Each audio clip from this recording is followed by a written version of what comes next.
Welcome, listeners, to the Ratchet Ramblings podcast presented to you by the CSPN.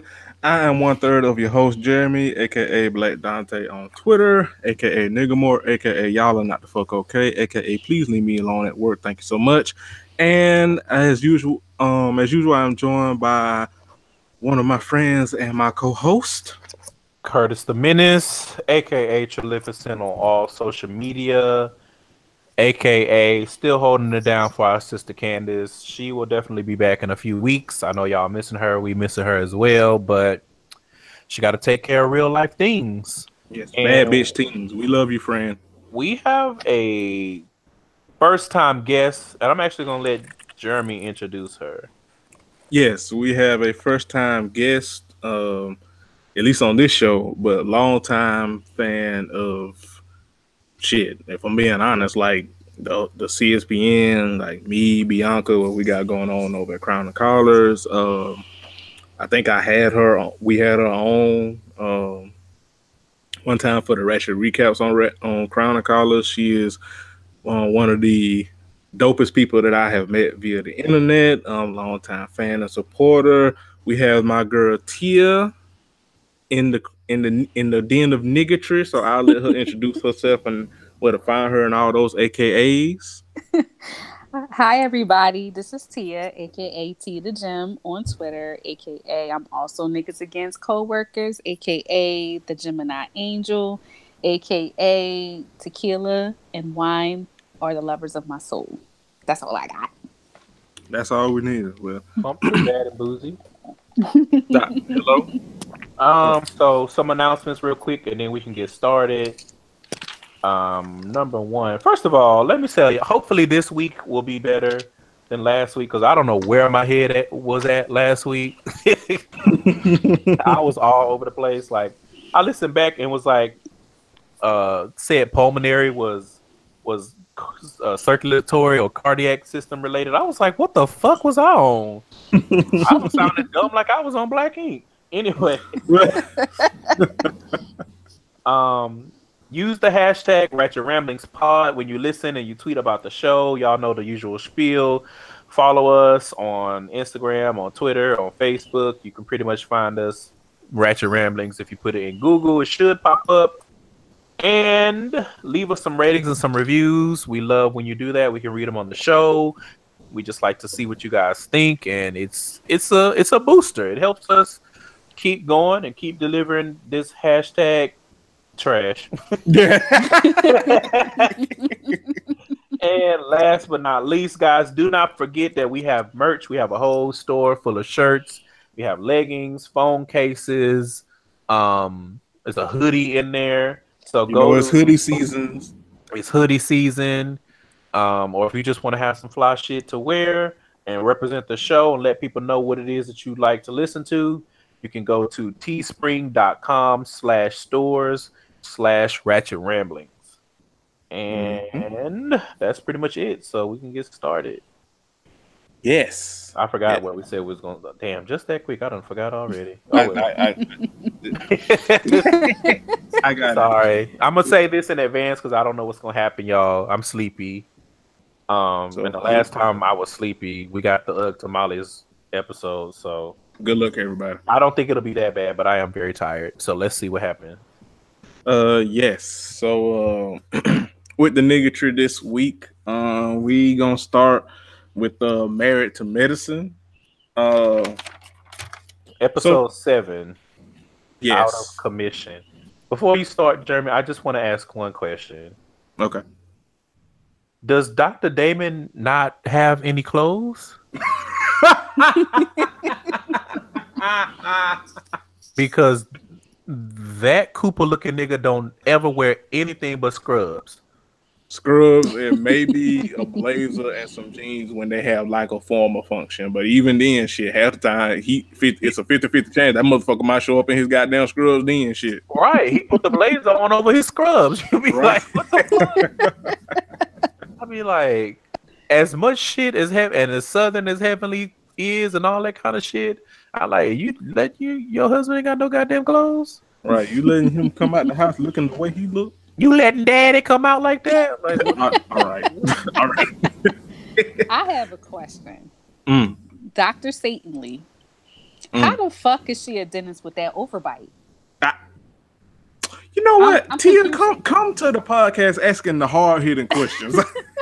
Like, how are you a dentist and you have a serious overbite like that? I don't want you to do any dental work on me with that overbite. I'm gonna be honest. I never even realized that Heavenly had an overbite because she don't know she don't know overbite like Dr. Simone know overbite. Okay, That's true. That's true. I've never even seen that in Heavenly because Dr. Simone overbite be on screen even when she not. That's true. You know what? Dr. Simone mouth remind me of like them damn, like you're like them damn Titans on Attack of the Titan. That damn anime with them goddamn giants, and they be having them teeth looking like a million fences and shit. That's what her mouth remind me of. Dr. Simone mouth look like one of them speed racer beds for children. How they have them car beds. Curtis.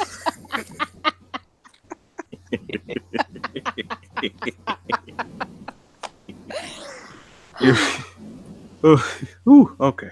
All right, but but yes, all questions valid. But you know, good luck, everybody. So they started this episode off catching everybody up. Quad out with, I forgot whoever the fuck she was out. They were talking about Quad ass, which you know I don't think or maybe they just don't show it off enough. But Quad got a little something going back there. You know, I was not mad. I was like, okay, Miss Quad. Miss Quad has always had body. Yeah, well, true. That is true. That is true. Can't ever take that away from her. Yeah, can't never take all the body that Greg don't deserve. But we'll never mind the fact that she look a little bit like the Joker when she smiled with red lipstick. That's besides the point. Yeah, you know, we all have our vices. Right. Like, you know, we all ugly. So yeah, you know, give or take. You know, good luck, Quad, because Quad deserves. I like Quad. Nah, Quad got it. So she don't need luck. She got it. She a bad bitch. Yeah, she don't need luck. She need a new nigga. But you know, we'll get. And she need to fight. Mariah. But anyway, we'll get there. We'll get there. Okay. Sorry. But yeah, we catch up. You know, Quad. The fuck up. Shabada. Anyway, but yeah, they catch up. We catch everybody up. Dr. Contessa, we see her coming off her surgery. We see Toya and Piece of Bitch and Eugene having a picnic. Which who cares? Like, no disrespect to they children, because I like their children, but you know, they can go to hell. But anyway, and so we jumping ahead a little bit. So Cecil and Simone. So Cecil and Simone's one of their sons, they came home from college, I believe. Mm-hmm. And they were talking to him about school and how he's shy and stuff, and when he coming out of his shell, which I think most, if not all of us, can kind of relate, you know, either in college or just, you know, in life general, like being shy and being in that shell to a degree. And like when you go, you know, level up and become the bad bitch Pokemon that you was destined to be, you know, I feel like a lot of us can relate to that. Can I interject? Sure. It makes me a little sad that Cecil is that fine and them kids are that. Oh, I was about to say that Cecil is handsome. Cecil is fine, and on paper, Dr. Simone is not a bad looking woman. Her mouth, she looked like Baraka in the mouth. But when she's able to close her mouth all the way, she's not a bad looking woman. She's not, but it's just that attitude and everything else. Yeah, that attitude make her look like a piece of dookie. Yeah, a piece of bitch. But anyway, them boys are not cute. I'm sorry. They are old enough for me to say that and not feel bad. They're not that good looking. But that one son, Michael, shout out to him. College. Yes, shout out to him for getting Simone and Cecil. And when I say Simone and Cecil, I really mean Simone. Getting them together, because what the fuck, like that little. No. Yeah, I'm sorry. That's the one that lives with them. Yeah, the one that lives with them. The other one was the one, the darker skinned one was the one that came home from college. The lighter skinned with the glasses. Oh yeah. whatever his name was, he was getting them the fuck. He was like, "What the fuck is y'all even arguing about?" Right, and really, it was more so at Simone because I think she sounded stupid. Because Cecil was talking about like that the boys are home for the summer, they can work on being together. He was like, the South House will be primarily for the boys and summer stuff, but we still got the North House, which again, can we talk about the flex? Hello. Can I get to the point where I'm like, well, the South home, right? That's for basketball activities. The North home is our base. The North remembers, bitch. Like, nigga, like Cecil, y'all got the castle at Winterfell, my nigga. Like, what the fuck is going on? Okay, but listen, I too want to get to that level. But I'm assuming Cecil was, because they still in therapy or whatever, which we know Cecil is taken seriously, and we know Simone ain't, which is another reason why she a piece of bitch. But that's neither here nor there.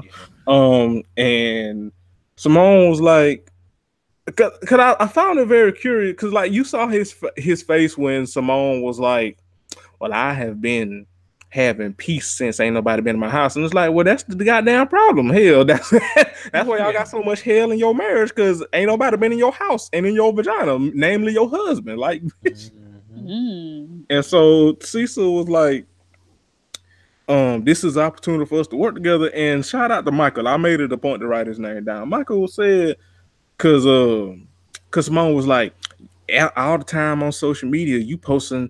But you with your boys, you with your friends, and they rolled that bean footage back when Cecil Counter was like, "Well, shit, you do the same thing." And Michael ass was like, "Well, Mama, Daddy posts doing stuff here. You post doing stuff outside the state. So like, what is y'all? So it's kind of like it evens out. So what is y'all even talking about?" I stand a self-aware teenager. Listen, okay, Michael got them together. And when I say them, I mean Simone, because she was the only one sounding the fuck stupid. Yeah, because Cecil had a point when he was like, why every time we have a conversation about living together, it turned negative? Right. And then she started trying to deflect, and he was like, okay, but you sitting here throwing it in our face how much you enjoy living alone when we sitting here trying to have a conversation about reuniting the family. Like, you sound the fuck stupid, as usual. As usual, we trying to talk about family. You talking about your peace of mind. Well, your family don't have peace of mind because you being a piece of bitch. Like, I just right. And this is an opportunity. Like, you need to realize, if you don't have peace of mind while your family is together, then that means there's work to do.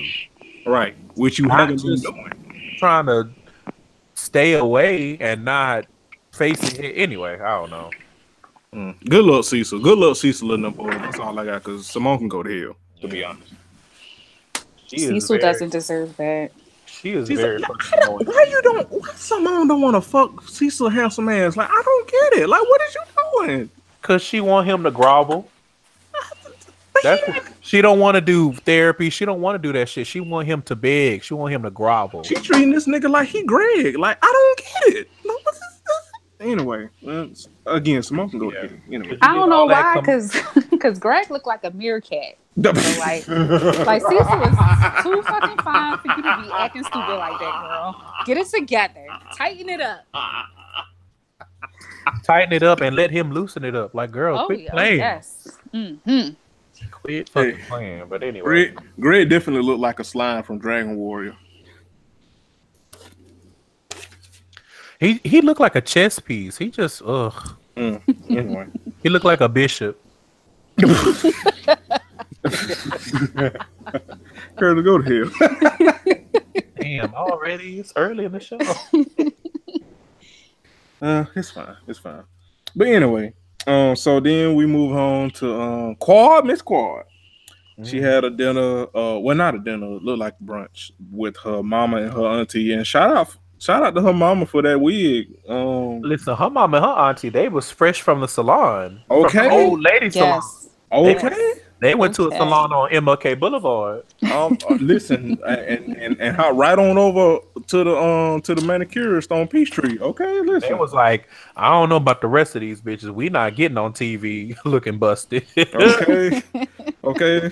Qual, you gonna have us? Listen, they was like, we not gonna be on here looking like Jim Jones' mama. Fuck that. Okay. We Or gonna better yet, tighten it up. better yet, looking like Lyrica Senior and Ooh. Pam. Ooh. Yeah. Mostly Pam, because them wigs, child. Them wigs. wigs. Ooh. Anyway, Mm. I just But shout out for her for Quad mom and aunt being shit, to be perfectly honest, the only outside of Dr. Jackie and Contessa, the only support that Quad has on this goddamn show. right. And the ladies from Sister Circle. Yes. You know, people who are like, just talk and get it out. You don't have to worry about being attacked every time she sit down, but we'll get there. We'll get there. Quad said that she has moved out and she brought up the conversation of divorce, and of course she filed for divorce. Yeah. She filed for divorce, and of course, Greg being the piece of bitch man that he is, she said that they had a very big spat, which led to her moving out and compiling with leading to the divorce and stuff. And you know what? Good come the fuck on, Quad, getting the fuck out. Now, Quad, all I got to say is, and I forget who said it. I think it was either Viola Davis or Felissa Rashad, who said this. But just make sure to go when you leave. Right.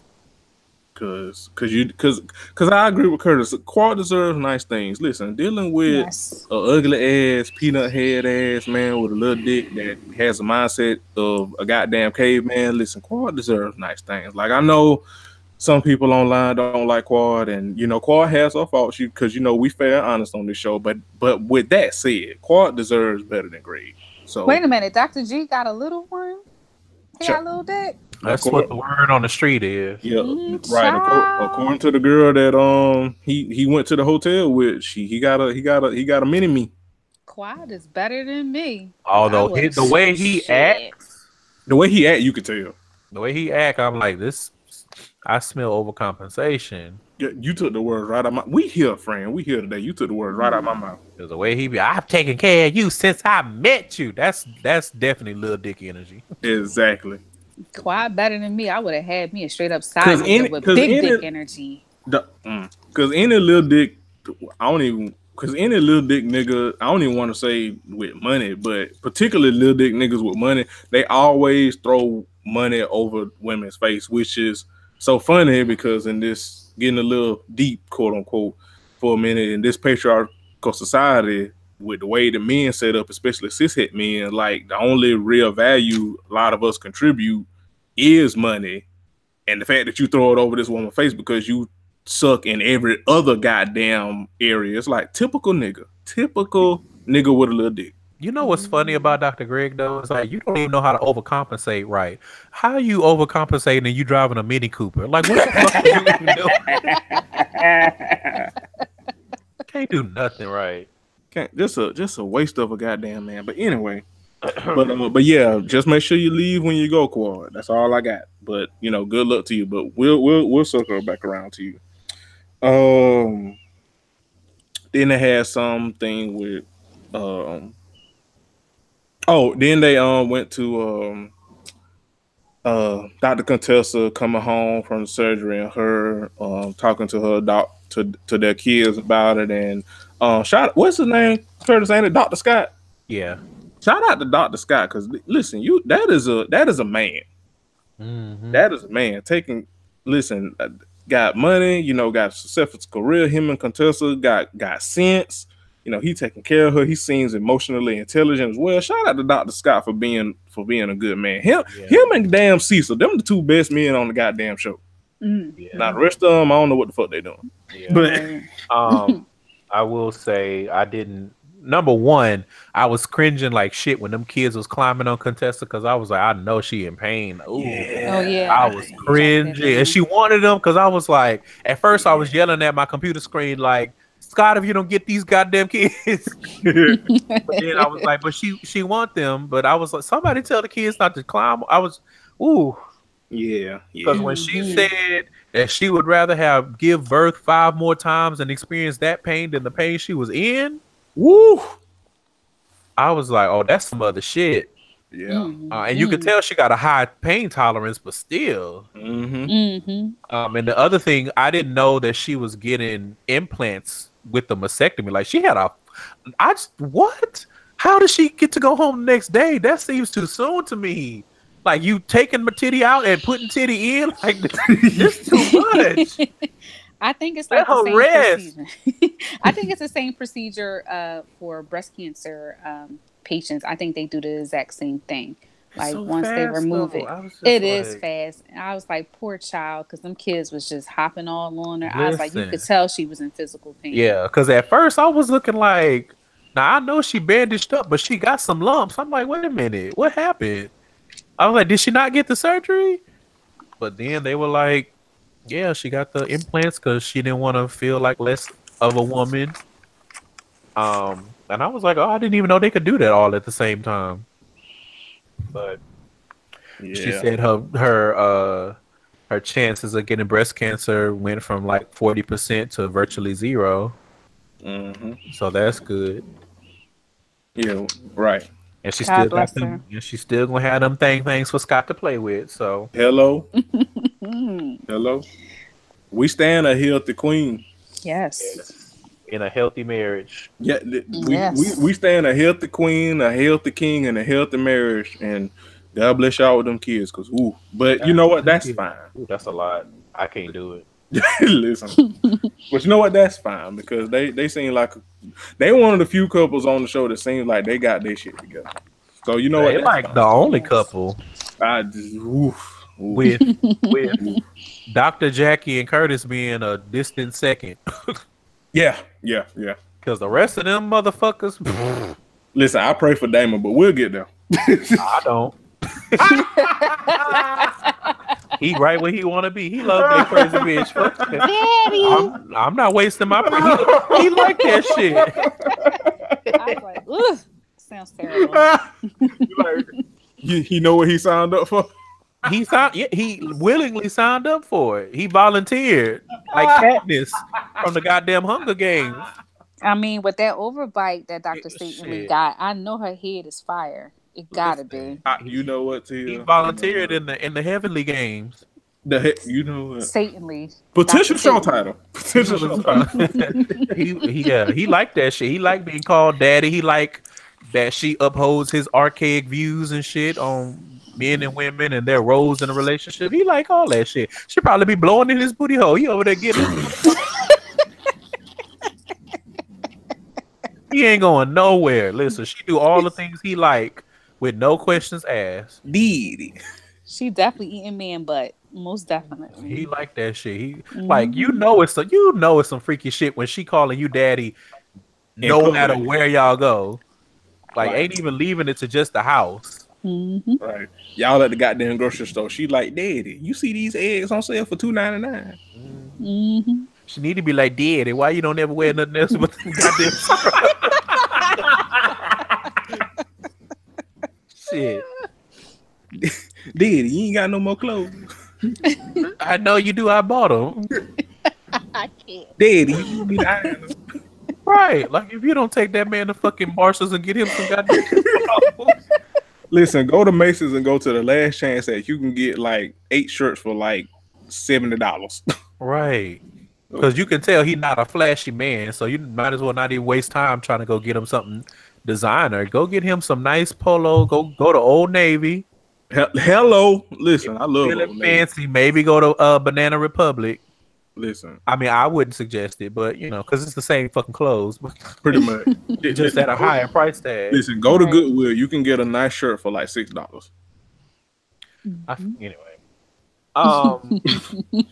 But yeah, shout out to Dr. Jared. That's a bad bitch. Hell, listen. Yes. I was like, who is this? I was like, why is she not on the fucking show? Hello, we can listen. Yes. We can take Mariah Smooth out. Just replace her with Dr. Jared. I was like, Dr. Jared is everything. I was like, I'm standing. with the short haircut, blonde, bad as a motherfucker, daughter. Like, Everything. listen, I was like, okay. I was here for it. And her husband not bad looking. I was like, okay. Yeah, he not bad looking, Nope. and she a dentist, so you know we have a dentist with sense on the show. Right. That's the juxtaposition to Heavenly. Like, 'Cause, okay. you know, like I feel like I couldn't go to Heavenly for my dental work. Listen, they be promoting the fuck out of her here in Atlanta. They do. I feel like going to Heavenly for dental work would be like going to see that crazy dentist in Little Shop of Horrors. You might not make it out alive. Listen, Heavenly got to be doing something right because they be promoting the fuck out of that shit here in Atlanta, and they got amazing Yelp reviews and everything. It's like, how Heavenly again? Because I think you said this before. How your name Heavenly? You such a hell demon, but outside of personal shit, you run. Now, even though you might not trust it, but if you watch the show, but you run your practice immaculately. Got shit all set up, all here in Atlanta. Got a new goddamn shop. Well, I mean, like by all accounts, you a good goddamn doctor, dentist, whatever the fuck. You such a shitty human being. God damn. I mean, she probably not seeing that many patients herself. Well, that's true. She probably got other dentists working there. She got a whole fucking staff. Right? Yeah, she probably not. And you know, promotion, like you can pay for that shit and promote all over the city. But anyway, yeah. So they have I don't know what the fuck. Moving on, they have a party. I don't know who the fuck. It was Dr. Jared's housewarming party. Yes, it was Dr. Jared's housewarming party, and everybody was invited except but Greg wasn't there, which we'll get to that. But it was somebody else though. Greg and Eugene weren't there. Yeah, Greg and Eugene weren't there. I think Eugene was working, and Eugene was working. Apparently, he got a promotion that we missed or they didn't mention on the show.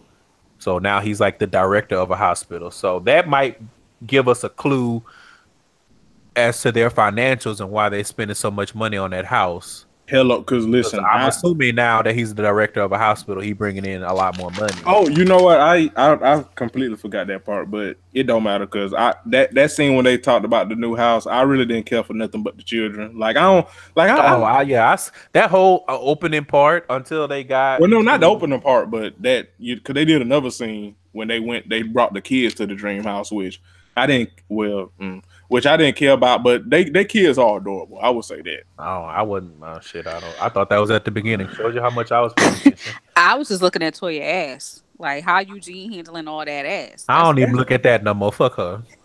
Yeah, right. Like it's because you're not wrong. Because she got an immaculate ass to you. You're not wrong, but she's just such a shitty piece of bitch human being. It's like I don't give a fuck about that no more.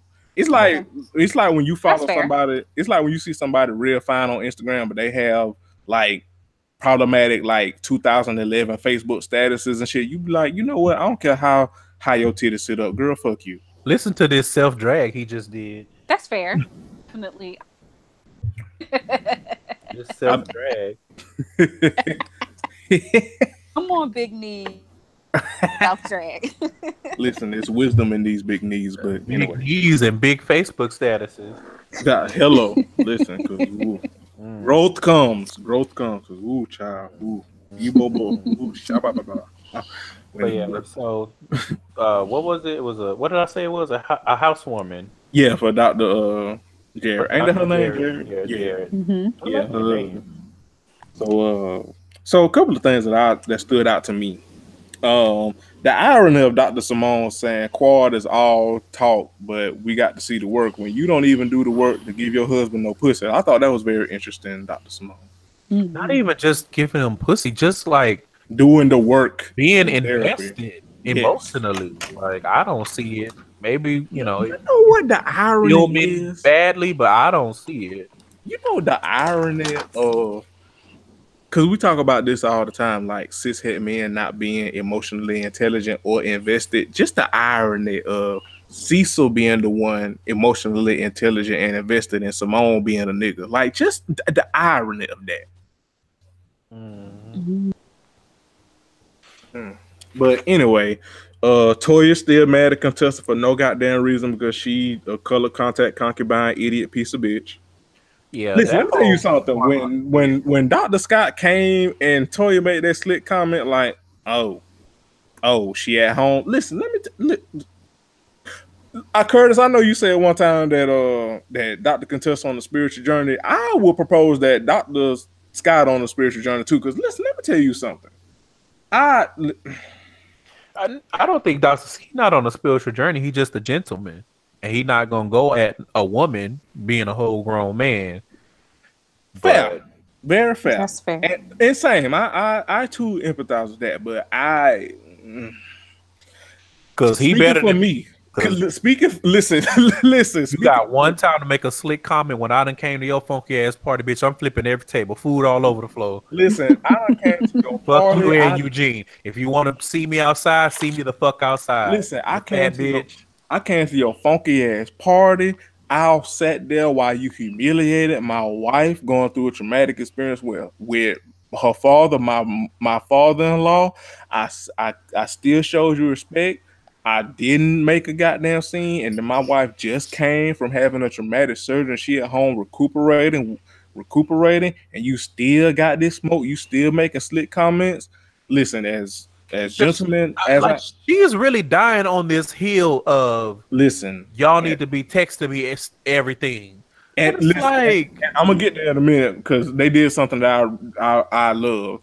But listen, listen, as gentleman as I am, I cannot promise that if I were Dr. Scott, I wouldn't have cussed Toya the smooth fuck out. And like you said, if Eugene, you got a problem, you can fight me. Because I done had enough. Me and my wife done been too respectful and cordial to this woman that we really don't owe that much to. And she still going down this hill. Listen. I just don't get it. Like this weird definition of friendship that you got. Everybody else is like, yeah, she texted us when it was done, and I think that probably the doctors and Quad, because Quad, has common sense clearly. Correct. They could understand someone not wanting to text you and tell you all the details. Plus, it happens so fast. Right. I could see her not wanting to text them and all of this shit. And listen, so when they did that in the confessionals, and they was all bouncing back and forth like, "Oh well, let me text Toya until I'm taking a shit. Let me text Toya until I'm boiling water for the goddamn noodles for the spaghetti on this evening." I ran a red light and got a ticket. Let me text Toya and tell her. Listen, made me holler. Let me text Toya until I done stubbed my goddamn toe. Listen, that made me holler. When Dr. Jackie said that shit, I was like, come on, Dr. Jackie. Listen, Dr. Jackie, Quad, and who was the other one? Mariah. And Mariah. I think it was Mariah. They was all like, bitch, what the fuck is wrong with you? And Heavenly, which you know how stupid. It might have been Heavenly and not Mariah. No, it was a Heavenly, not Mariah. You know how stupid you got to be for Heavenly to have a point about you? Well, Heavenly has discernment when it's other people. She just don't have it for herself. Yeah. If we're gonna be honest, fair enough. Sound like Twitter. Spicy pond. Shade vomit. Here we okay, Tia. Let's go. All right, come on. That tequila, yes. Ooh, Shamananaya. Ooh, Ebobo. But yeah, they dragged the fuck out of Toya, which I was here for because she deserved it. She deserved it. I wish they would have done it to her face, but whatever. Yeah. She'll see it. yeah. So then they talk. You know what? I don't like Mariah. I really don't. No, she a piece of bitch, and I gave her a pedal, and then in typical Mariah fashion in the episode, she took it right back being a dumbass. But the initial pedal that I gave her, when the husbands came and they talked, they was having a chit chat, and Aiden was asking, "Where Greg? Where Greg?" Basically going full Toya. Now, where Greg? Why Greg ain't here? Looking directly at Quora, and Mariah was like, "Aiden, no, cut it, no, don't have no." That it took her that much for him to get the fucking point. Hello? Because she Like, you said it don't- like 10 times. Like, nigga, you don't, not nigga, obviously. You don't know how to read the fucking room? Listen, when I said it, I was like, Oh, I was just asking a question. Listen, No, you was being a messy bitch that lives for drama. That's what the fuck you was being. that's usually what your wife do. And the fact that your wife had to tell you no. I was like, listen, when you said not nigga, when I watched it, Curtis, I was like, look at this color not knowing his goddamn place. Look at this color.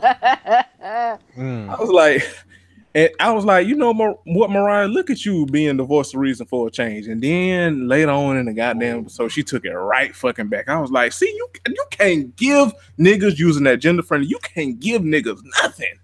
Well, when you look like a troll, what do you expect? With an off-center part wig, like let's now get that together color contacts. now that I'm glad y'all came in because I almost said something hella racist. I too am on a spiritual journey. Because I almost said something very racist. I left the racism on episode 43. Ooh. the racist jumped out, didn't it, Fred? Almost. He was clawing to get to the surface. I was like, no, little daddy, no. I had to stop myself too. I was about to say something too, but that was she bombing. Gemini twin. Together. Hey, look, Gemini twin powers activate. Form of petty nigga. That definitely would have got us canceled. Ratchet Ramblings is so problematic. It's the fucking hashtag. But I mean, we've been problematic, so y'all know what the fuck that it ain't is, nothing new. But you know. Yeah. So yeah, Dr. Aiden is a dumbass. Yeah. He was trying to do all that weird, goofy shit in the confessional. And Mariah was looking at him like, he was like, "Why the fuck have you decided to start embarrassing me on this show?" Right. Usually that's my job. Like you Right. Yeah, right. But we didn't even talk about how as soon as Quad, as usual, as soon as Quad got there and sat down, here go Toya dumbass. What did she say? She said, "Oh, Quad, we ain't seen you in about 2 months." She was like, "Oh, this is the second time we seeing you in a month." And Quad was like, "Relax. What you mean?" And what pissed me off about that scene is Toya trying to act like that wasn't a shady thing to say. Like, right, like trying to, and then Dr. Simone pissed me off because she was trying to cape for Toya. Like, she was just trying to say that it was good to see her. I was like, that is not what she was saying, because if that's what she wanted to say, she would have said that. Right.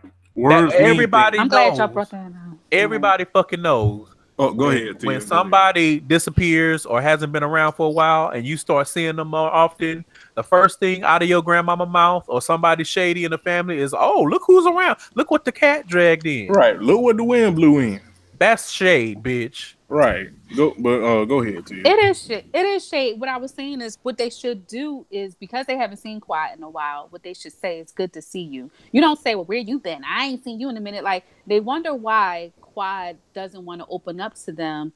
What they're doing is really them, because y'all keep pressing her. Like, all this is new to her. All this is fresh to her. So she's still processing it herself. Yet y'all want her to continue to talk about it while she's still living in the moment. Y'all have to show a little bit more grace to her. That's all. Some compassion, common sense. Right. And again, the only two people amongst the group that are doing that is Dr. Jackie and Dr. Contessa, and the rest of Quad, like her family, her mama, her aunt, and like the marriage group that she has and stuff. Other than that, the rest of y'all are just the fuck stupid. And messy. And she treats you as such. Right. Hell, you took the words out of my goddamn mouth, Curtis. Like, they act the way that they act and then wonder why Quad is the way that she is. And then because I got this in my notes and I think this is the last thing, and then we'll talk about previews for next week and then move on. When Quad, they finally sit down with Quad, and they ask Quad, they pressure Quad as they usually do. Then I think it was either Dr. Jackie or Dr. Heavenly, which the fact that it was Dr. Heavenly, but good luck everybody. A dead clock right twice a day. When they said give Quad the floor to open up, and Quad was telling her story, which they allowed her and said that she should tell her story, that she processes things on her own. She's always had to do that. She was the rock of her family. People came to her and her family for strength and stuff, but she never really had that ability to depend on that in other people within her family. And like I said, I started to give Mariah half a pedal for the way that she checked her husband for being a messy bitch that lived for drama. Then she took it right fucking back, being a goddamn idiot and interrupting the Quad and not letting her talk, saying that the problem with Quad is she think it's all about Quad. Nigga, y'all gave Quad the floor to talk about her. What the fuck else is she supposed to do? Yeah, like y'all been doing all this complaining about Quad not opening up. And when she finally do, you jump in the mix and start arguing with her and don't even let her finish her. Because Heavenly was like, I mean, I think you should let her finish her sentence. Let her finish what she was saying. When Heavenly is the voice of reason. Now, granted, we know that Heavenly is she is putting in effort with Mariah. Yeah. So yeah, I'll give her, I don't know, like 7% of a pedal on that, because she is trying. She was the voice of reason, but I mean, honestly, I feel like, well, let me assess the group. Maybe Dr. Jackie would have said that. The rest of them, ooh. Yeah, I feel like Dr. Jackie. If Heavenly hadn't said it first, I feel like Dr. Jackie would have said it second. Yeah, the rest of them, like. Because we know Simone got secret smoke with Quad for whatever reason. Because she a stupid motherfucker too.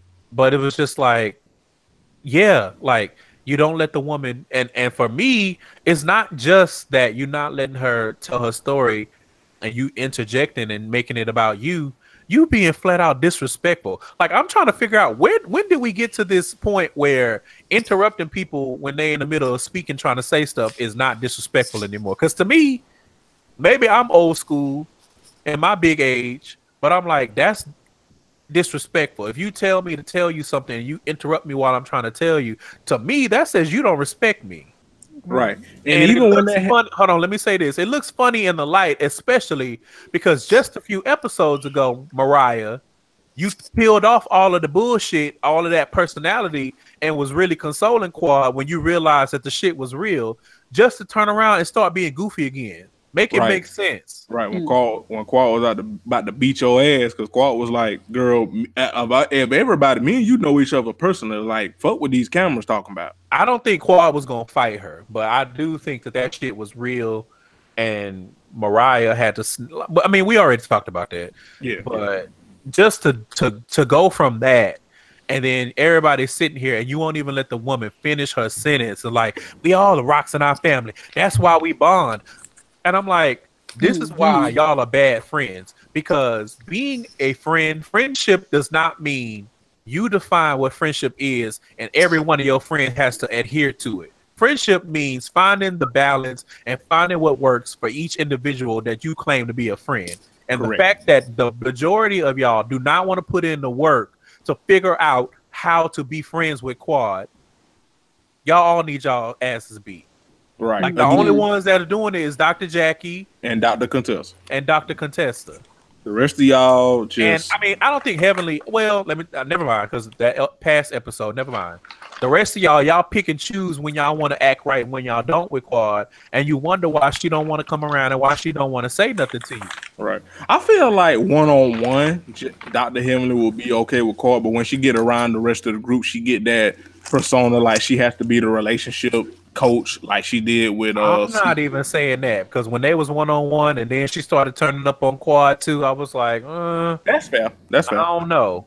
That's fair. But I'm just like, and that's the thing with Toya. I'm like, so this gonna be your storyline this season. You trying to define friendships, but you don't know what it means to be a friend, because you out here looking the fuck stupid, throwing shade at people, embarrassing people, constantly demanding all of this from people, and then you wonder why they don't want to fuck with you. Right. You wonder why you don't get a text so you can pray for them before their surgery. Bitch, I don't know who you praying to. You might be praying to Satan. Bitch, fuck you. So dumb ass. You need to be praying to the saints of wealth so that y'all don't lose another motherfucking house. Listen, you need to be praying to the saints of avoiding bankruptcy. That's what the fuck you need to be praying to. You need to be praying to the saints of health so that you don't lose your husband, because clearly he don't give a fuck about taking care of himself, doctor or not. Correct. You worried about everything but the shit that you got going on. You demanding too much from people with not a lot going on in your own goddamn life. Right. And just because you a motor mouth and you tell all your business, that's not friendship. Like just telling all your business and having somebody to gab to, that's not friendship. That's lipstick alley. Like, I hope we get to a point in the season where somebody clearly clocks her and be like, this shit that you doing, bitch, this is not friendship. All right? Like, you need to sit down and watch some after school specials, because clearly you missed some things. I don't know. Maybe you was homeschooled. You didn't get Conjunction Junction. All right? Fraggle Rock didn't tell you. They didn't show you what it means to be a motherfucking friend, bitch. Watch Captain Planet or something. I don't know.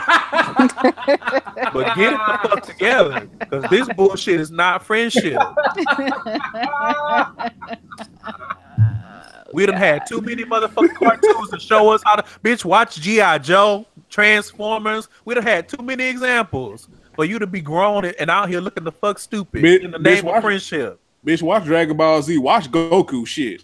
Watch Barney and Friends or something. Like, what the fuck wrong with you? Oh, I was just about to say that.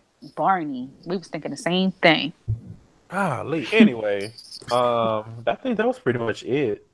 Yeah, that was it for the episode. So I am looking forward to next week, because it looked like speaking of shit, you might get it sooner than you think, Curtis, because based on the previews, it looked like Toya and Quad gonna get into it, and Quad gonna read the fuck out of Toya, which she need to do, which she need to, because she honestly she need to get beat the fuck up, but we're not gonna get that. So I'll take a read as the next best thing.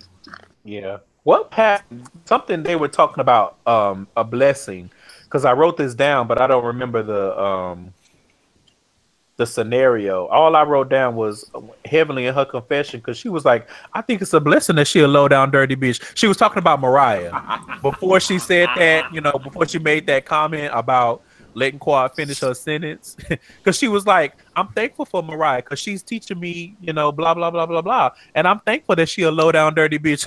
I was like, what? This lady is insane. You know what? I was like, you know what? Heavenly, you insane, but you know what? I'll allow it. You ain't got no choice. You can't contain that. Yeah, listen. That's like a Tasmanian devil or crazy. You got to let that roam free and get out the way. Listen, okay. Anyway, so speaking of getting out the way, let's mosey on over to Growing Up Hip Hop Atlanta. So I get, I don't understand what's going on over on Week TV, but they're billing this as season 2 still. So this is episode 12, X and the City. Correct. I don't get it, but whatever. I mean, yeah. Good luck, Week TV. Good luck. Shad Moss is involved, so I'm not that surprised. Yeah, I mean the bar is on the floor, so What bar? Yep, the hello. I have another question.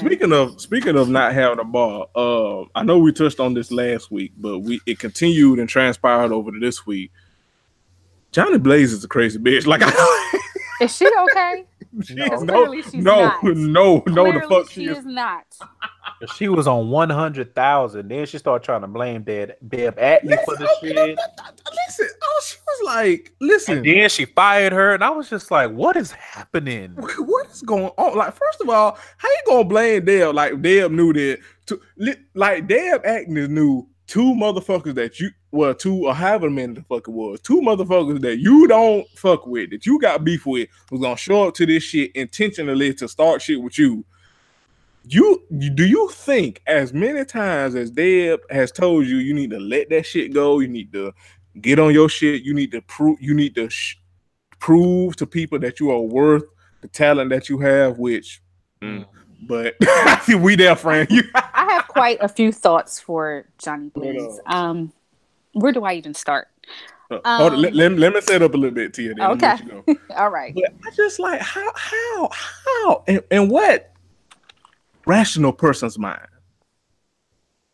would you believe that Deb Atney intentionally set Johnny Blaze up to fail, and she performed. She did perform, Then she was like, "That's all y'all getting. Fuck y'all. I'm out." Like, girl, what are you doing? Like, what? How, what? Let me interject real quick. Mhm. So number one, you did all of that acting and all of that hooping and hollering. You did all of that just so you could go back and lip sync a performance, bitch. I clocked that. Mm. And I have a question that I would like to pose before I throw it to Tia. Is it just me, or does Johnny Blaze favor Tiana Taylor? You know, if Tiana Taylor was if Tiana Taylor didn't work out and ate nothing but crawfish. And I was gonna say something extremely rude, Well, this is but the place I to do it. like Tiana Taylor, so, and I know I like Tiana Taylor, and I know she can fight. This is self-preservation. She not about to bitch slap me like she did Jeremiah. Hey Tiana, Self-preservation, friend. you got that right. I can't compete with them abs. She'll fuck my ass up. Go ahead, Tia. My whole thing with Johnny Blaze is like, I get it. You know, she's about that life.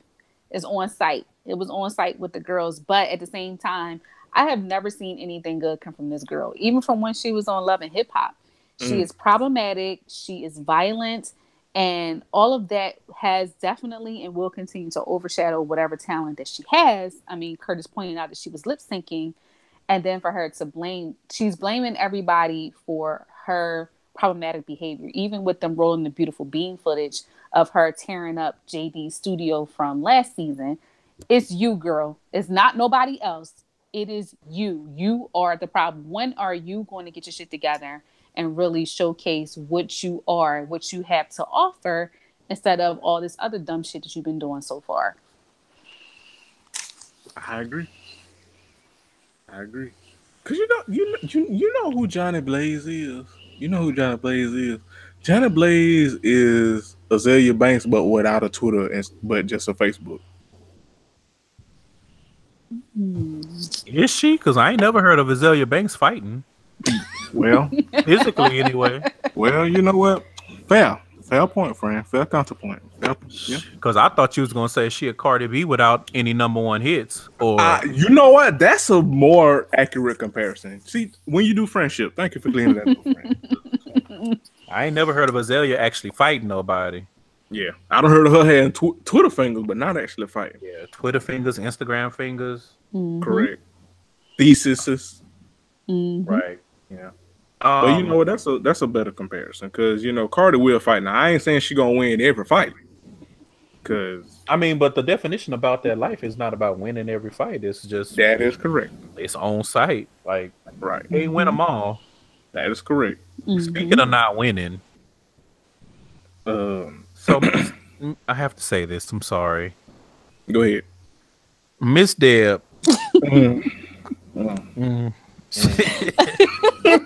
I love how all of us said that. So she went upstairs to get dressed finally after Johnny fired her and all of that shit. And when she came back downstairs, the only thing that I could think of was that tweet about Harriet Winslow coming down the stairs. And the audience like, woo! And she looking trash. Because I was like, you went upstairs and got dressed, and this what you came back looking like.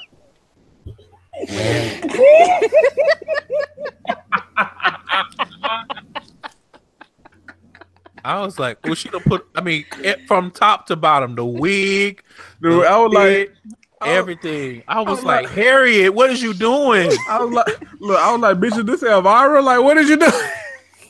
She looked a mess.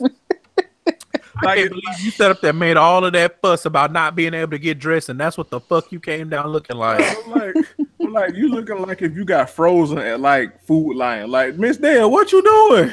What you doing? But yeah, she came down looking trash, and then but you know what? As trash as she was looking, I felt for Miss Dale because it's like you did all this. even though her delivery is trash, like the brat and everybody else been telling you, like, I know you got a big heart, but it's some people you just can't save, and Johnny Blaze is one of them. And you doing all this only for Johnny Blaze to go the fuck crazy and then blame you for some shit you ain't even had no business doing, and then fire you. Like, like she gonna do some shit without your backing, like. That I feel for Miss Dale. She was looking trash, but I feel for Miss Dale. I didn't feel for her I didn't feel for her because I was like, I mean, you free. And then she said it later on in the episode. She was like, I'm free. I don't have to deal with that shit no more. You fired me. I'm gonna stay fired. That's fair. That's fair. I feel for her on a nigga level of like you done, like a nigga blaming you for some shit that they going through, but you ain't have shit to do, and you like, well, bitch, I ain't do nothing to you. Like, what the fuck is you? What? Huh? But I mean, you know, I didn't even feel bad for her then because you volunteered for this shit. Johnny Blaze has shown you exactly who she is on multiple occasions. You volunteered to still be up here looking the fuck stupid, dealing with her. That's fair. You know what? I will say, I'm glad that people were still there because after all of that shit, I didn't think nobody was gonna be left in that club. Same. Lounge, whatever right. the fuck it is. Cause Ayana, shit, Kiyomi, Jermaine Dupri daughter, all they asses left. DJ Hurricane himself, they left. They was like, you know what? No. He was like, DJ Hurricane said shit started flying. I had to get my daughter up out of there. I was like, real. Yeah, they was all like, all right, well, y'all drive safe. Yeah.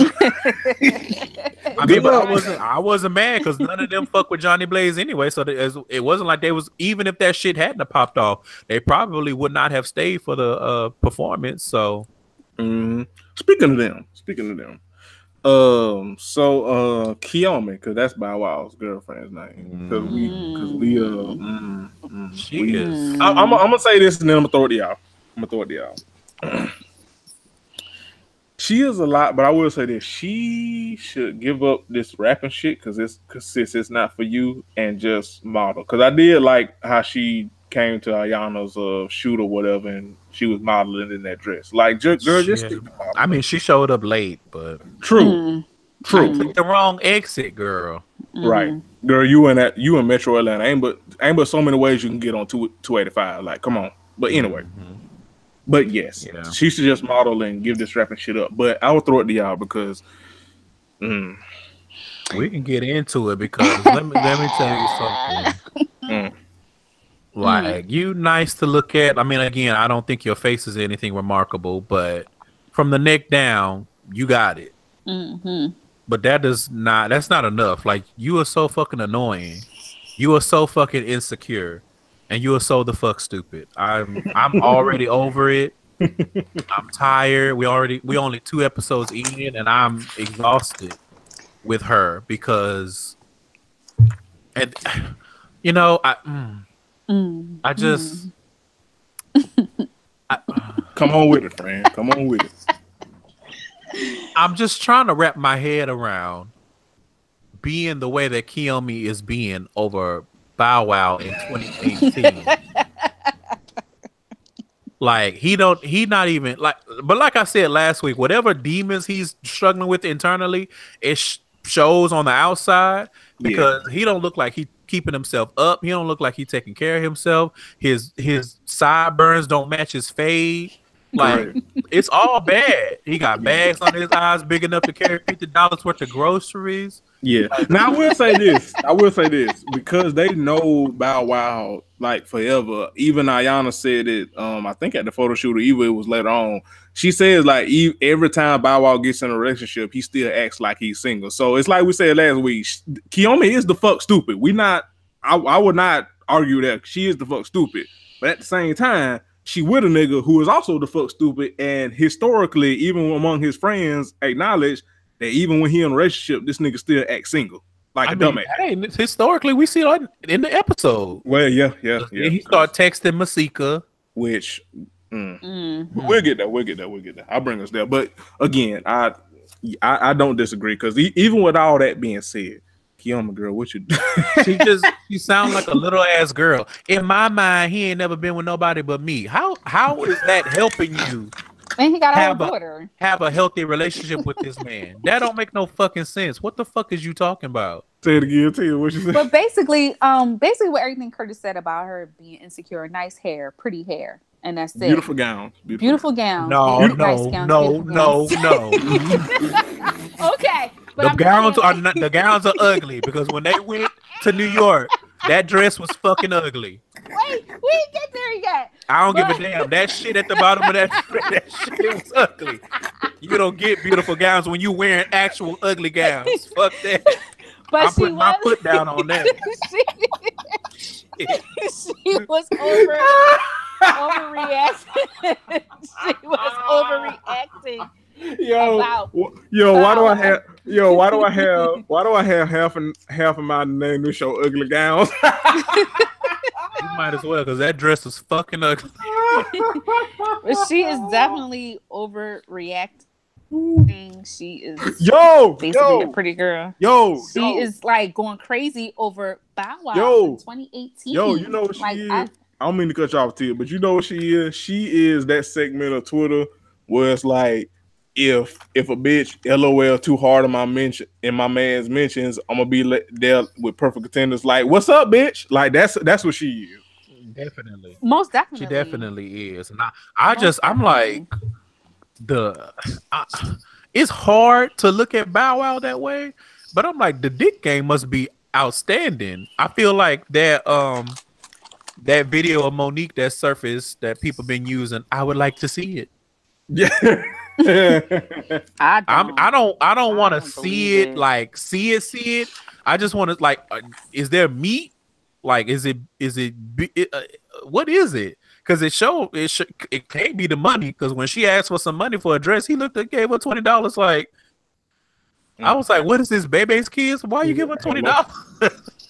That's because we know his mama managing that money. Because his mama like, you ain't finna go broke. Because I know your ass stupid as fuck. So you ain't finna go broke on my watch. His mama was like, you better take your ass in Lane Bryant. Okay. Or Fashion Nova. Hello. Fashion Nova. Cardi said Fashion Nova fit. Yeah, nigga Nova. She should have taken her ass to Fashion Nova. Maybe then she wouldn't have had such an ugly fucking dress. Dress ugly as hell. Babe, you like it? Yeah. I was like, why are you lying? Sorry, we're not there yet, but that dress was so ugly. I was offended. I think Bow Wow got like a skinny long one. It's like nothing remarkable. It's just, I think she's probably more so looking at the fact that he's been in the game for as long as he has been and connections, sort of an opportunist. I was gonna say, so you think is more opportunity for her rather than like actual yes, feelings for Bow Wow, and it's like she latching on so hard because she hasn't gotten what she want yet. I do. I believe that. And I believe definitely what Shania and Ayana said, that Bow Wow has a type, because she kind of, like, as far as her body type, resembles his daughter's mom. Not only does she she looks like a Masika clone to me. Mm-hmm. I can see it. I can see it. Like in the face, they don't look dissimilar. They got similar body shapes. Mm-hmm. Like, and you see how he anyway. We'll get there. We'll get there. We'll get there. Speaking of getting there, because at this point, I don't think there's nothing more remarkable outside of that happened in the episode. So Masika non-singing ass is in Atlanta. Mm-hmm. Mm-hmm. And I have to say this. Masika, of all people, calling Johnny Blaze missing. I was like, if this ain't the Spider-Man pointing at Spider-Man meme ass, cause girl, you just stopped fighting with Alexis Sky over Fetty Wap one eye having ass. When Alexis was like, girl, he don't want neither one of us. Like, what you doing? like you just stopped fighting with Alexis Sky. Not only that, go ahead. You done switched franchises to come be messy. Like, what did you talk about? Hello, and then one of the lesser franchises at that. Like, not even one of the like a baby franchise, because this is only season 2. Hello. This ain't even the main season. This the branch off season, and it's only in season 2. Like, right? Okay, what? this the B-side season. Hello. This the junior varsity season. Like, what? Yeah. So that irony stuck out to me. Not only that, number 2, I'm tired of y'all trying to convince me that Masika can sing. Listen, I'm tired. My ears are fully functioning, and the answer is no. Listen, I grew up in the era of Beyonce. You're not gonna tell me that no motherfucking Masika can goddamn sing. That's And what. my thing is, I would like, there's nothing wrong with embracing, like, because you can make a bop and not be able to sing. Hell, we got pop princesses Hello, Yes. cannot sing, but they got a catalog. hello. And I wish you would embrace that instead of trying to fool us into thinking that you have any kind of vocal talent. Because that shit that they played was so heavily mixed and so heavily auto-tuned. It was Okay. just like, It's really no different from the type of these newer singers are coming out with that singy, rappy type of thing. Goes right into that category, so she might be able to get a little buzz, but I don't know about selling like I records. doubt it because Mm. it don't really, like, unless you got some kind of unique edge.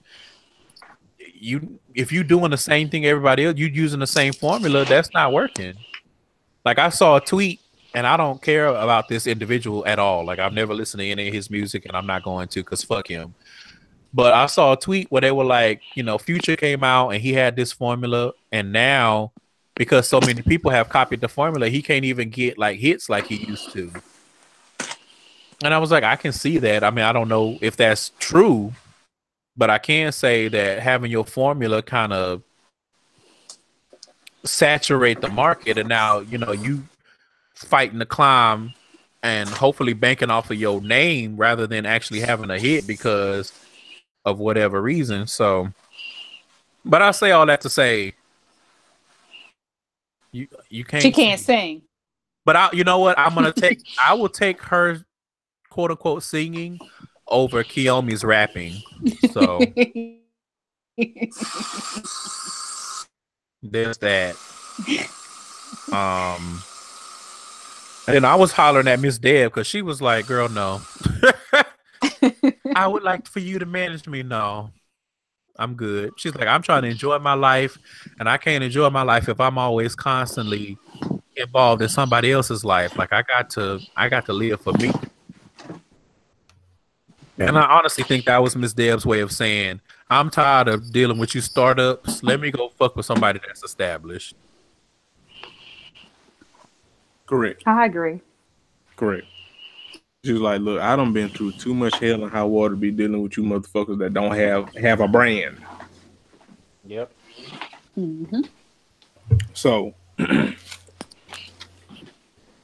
happened, and then we get to JD writers what it was, the Writers Hall of Fame or inductee. Before we go there, that interview. So Def 25 interview on the Rick and Smiley Morning Show. So first and foremost, let me just say this: as someone who lives here in Metro Atlanta and who went back, speaking of old Facebook status, back when I was trash, we used to listen to the Rick and Smiley Morning Show, which is the irony because even back then they got on my nerves, but I was still tweeting, posting trash on Facebook. Which good luck everybody, but.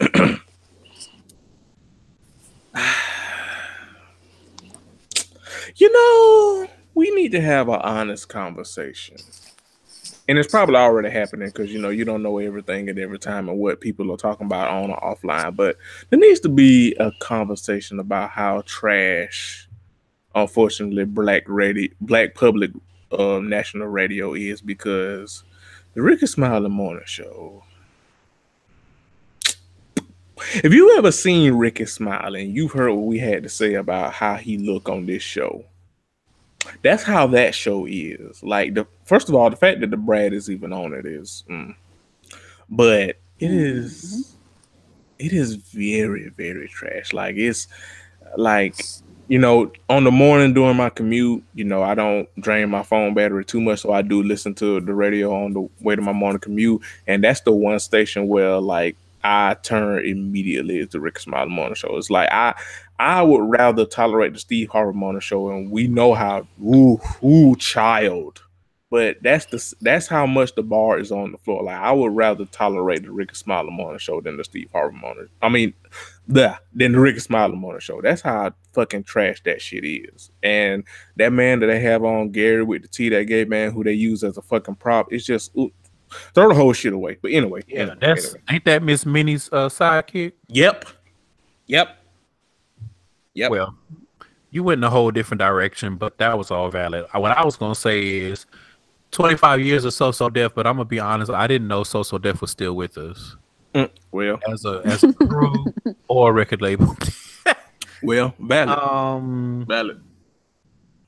And the other thing was JD is he well? Because he was in there like, and nobody's ever done nothing like this before. It's a So Def reunion. And I'm like, did the Bad Boy reunion tour not happen? Like, what are you talking about? You're doing the same shit Diddy already done. Right. And did better. And trying to do it without one of your biggest artists. Right. Which you only keeping off of there for. Listen, as much as we clown Bow Wow, and it's valid because he be looking and acting the fuck stupid. We're not gonna act like.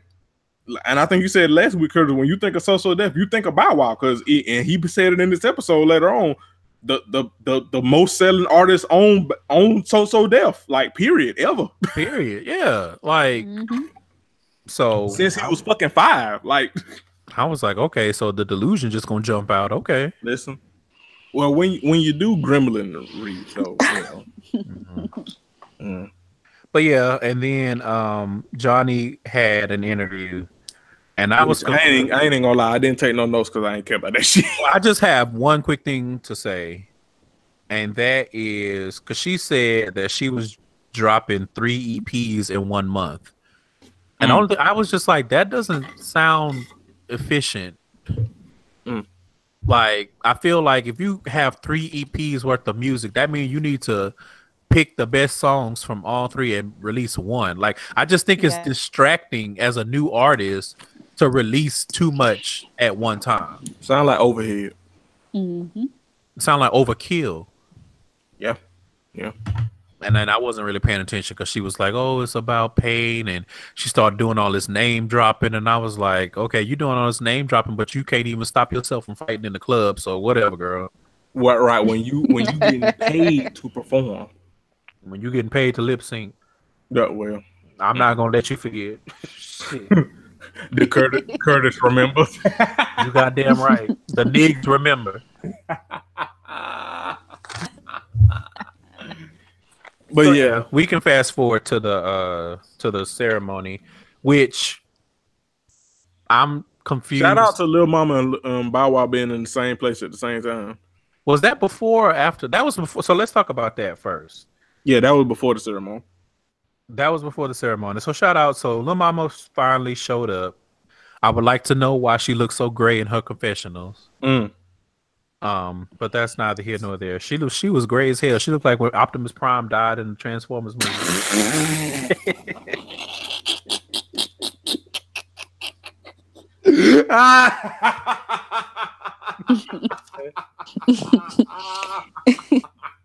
Curtis, fuck you.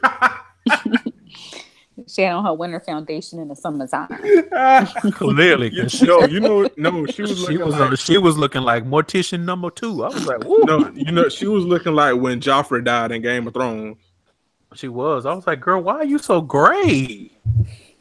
Woo, shit. I'm like, did Lady Orlando poison you? Like, what the fuck?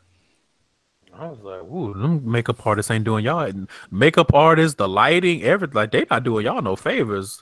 Clearly, the budget is not there because y'all look amazing these professionals. Hello? And they trying to do all these different looks and everybody look a fucking mess. But anyway, so we see Bow Wow and Lil Mama in the same place at the same time. So that's probably going to be a running joke. Yeah. And I won't lie. It did remind me of the Spider-Man point at Spider-Man meme. Yep. But like the new one, have you seen the new one where they like remade it using the new Spider-Man game that just came out? Yeah, talking about based on the one from Infinity War? I don't know what it's based on, but I just know like they literally in the game recreated that meme gonna send it to you. I'm gonna send it to you. But anyway, so they were talking back and forth on Lil Mama. I'm coming, and she's moving to Atlanta to work on her music, and I don't care about none of that. Same. What I was confused by was Bow Wow's reaction when she said she was moving to Atlanta. Like, he was acting real weird with her the whole time, and I couldn't pinpoint what it was. I was like, is he attracted to her? Like, is he trying to smash? Or she was talking about, yeah, we're gonna be doing this and this and this in Atlanta, and I was like, so are they gonna be smashing, or is he worried that they gonna be going to wrangle bitches together? I was confused about his reaction. He was weird. Go ahead, Tia. Yeah, I think that there is a little spark between them when they were in the studio. So it's gonna be interesting. Yo, I got this. Between themselves. Shout out to our sister and Candace, because she said this in the group chat. Like, how Bow Wow gonna be fucking himself? I was just about to say the incest joke's gonna be flying. I already know.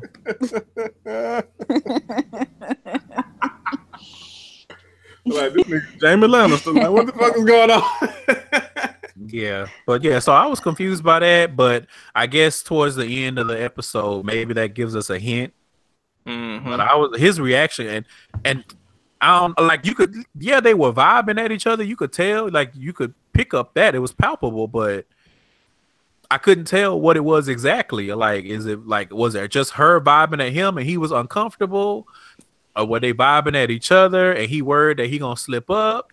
I think it's what you just said. Like, he worried he gonna slip up, because we see even with Masika, like, I see, and I wrote this down. I think what they're going with this storyline is that, well, yeah, storyline, but like we said earlier, like, compared to some of the other shows, I don't think Growing Up Hip Hop Atlanta is as scripted as the other shows, but they're building this storyline with Bow Wow. Like, everybody is trying to, like, shoot their shot at him, and he's gonna end up either and jumping ahead a little bit, like even Masika said in the preview, like, he either gonna end up cheating on Kiyomi or breaking up with her, because, like Ayana said, like, every time he get in a relationship, he still act like he's single.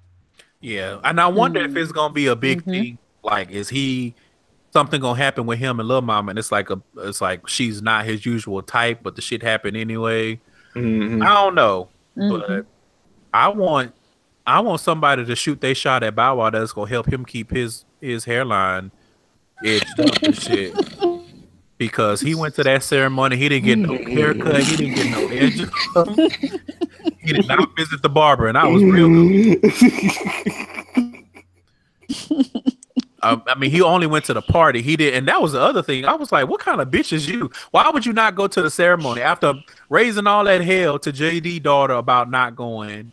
And every time the camera's on you about it, you going on and on and on about how your pops is getting honored, and then you didn't even go to the ceremony. Who you just had smoke with last season.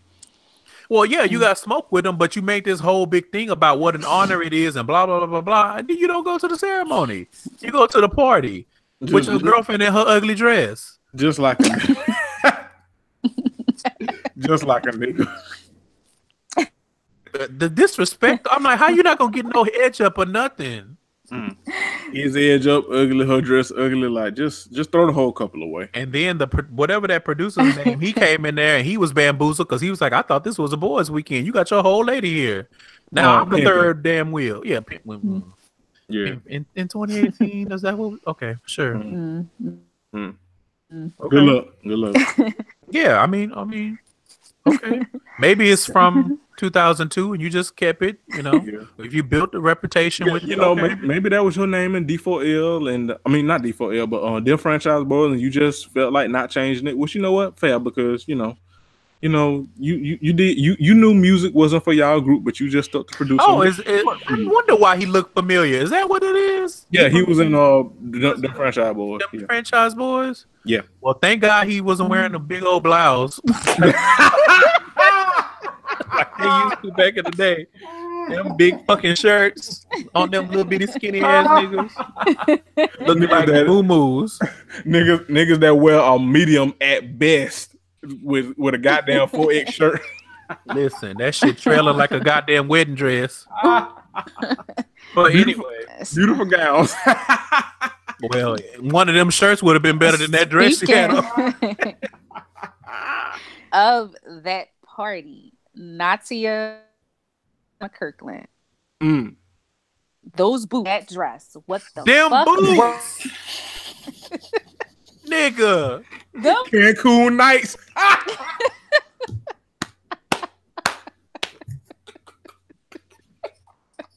Them fucking DSW ass boots with that dress. I'm like, little mama, what the fuck you doing? I was like, every time you try to give her some shine, here she comes with some foolishness. Them boots, girl. Yo, she was looking like Tyrone Hankerson with them goddamn boots. She was looking like she was about to be in the Bugaboo video. Them boots, girl. What you wearing? Girl, I was like, why would you do this? You have nothing else in your closet. Like, this is not a good option. Like, what you doing? You're not gonna tell me you didn't have you some cute heels that you could have wore. I'm telling you, you could have worn flats that were better than them goddamn boots. Like, Some wedges or something. Them ugly ass boots. Like, what you doing, little mama? Like, what the fuck? Little mama, no little ass boot. She on a brunch boot 18s. All right. She did. Oh my. With them goddamn these hands boots. Like, what you doing, girl? I am not my grandparents with them brunch boots 8. Blavity boots. I am not my boo. She don't need to be. Them boots was ugly as hell. And I know my friend Kia was, if she had seen that, I don't know if she was screaming because the boots were white and she can't stand a white shoe. I was like, girl, you got these ugly ass white boots on. They go up the ankle. You got these goddamn church usher boots on, girl. What you do? I was like, if you don't take these 8th grade prom boots off, girl, what is you wearing? Oh, goddamn Easter Star ass boots. Like, what you doing? Oh, shit. Some old Power Ranger costume boots. I was like, girl, okay. what is looking you? looking like fucking Kimberly. What you doing? Oh, anyway, I'm glad you brought that up because them fucking boots. I was so Boots. between Some them boots, child, and them ugly boots. dress, I was offended. So yeah. So okay. So since we here, okay. Kiyomi, my Kiyomi. And this is what we will end because the episode. This is the last thing that happened in the episode. When Lil Mama hugged Bow Wow, did y'all see anything that looked extracurricular? Like I said this tweet on Twitter. Like I was listening to Adina Howard like last night or whatever, and I was like, you know what? Adina Howard is the type that like she would hug a man and grab his dick without his consent. And I was like, while I was watching this episode, I was like, did Lil Mama hug Bow Wow in a way that was extra as fuck? Because I didn't see it. Now maybe I'm wrong, and I'll pass it to y'all, and y'all can correct me if I'm wrong. But the way Lil Mama hugged Bow Wow, I didn't see anything for Kiyomi to react the way that she did. I didn't either. Okay, so I ain't crazy. Okay. I didn't either. But I just want to confirm. But she was kind of reacting before they had even really spoken. Like he was just like, I'm gonna go talk to her. And she was, yeah. I mean, she was even reacting when they was talking about the shit that happened with Johnny Blaze at the party. That was stupid. Yeah, But It was. Well, I didn't know that and I was just like, girl, like I kind of get it, but I don't like the way she's going about it. Like I can see being like, I don't want to be blindsided by somebody you've dated as I move around the city and around this industry. But yeah, I believe that's valid because again, we also have to consider that as Johnny Blake because she did that same kind of shit last season when she went to the to JD studio and fucked all that shit up and tore it up. Right. But, so that is valid, but the way Kiyomi moving about it is. But you can, but That's Lil Mama. You know who the fuck Lil Mama is. Like, Right. she ain't no random girl. Right. But you know what? I have to blame Bow Wow because he's not. She is insecure. I won't take that away. Right. And whether that insecurity stems from because she really cares about him and wants that relationship, or she trying to take him for something and get a benefit, that's still up in the air. Right. But I feel like that insecurity and the way she act is fed by Bow Wow not being honest with her and lying and It's lying by omission. Yeah, it's like I said last shit. week. Like, she is the fuck crazy and look a little stupid, and I won't take that away. But Bow Wow giving her reasons to, because he moving like a stupid nigga himself. And we got the backstory of this season. Shit, according to JD daughter and shit, Ayana, this how this nigga always act. So it's like, yeah, she's stupid, but I also can't blame her because Bow Wow the fuck stupid.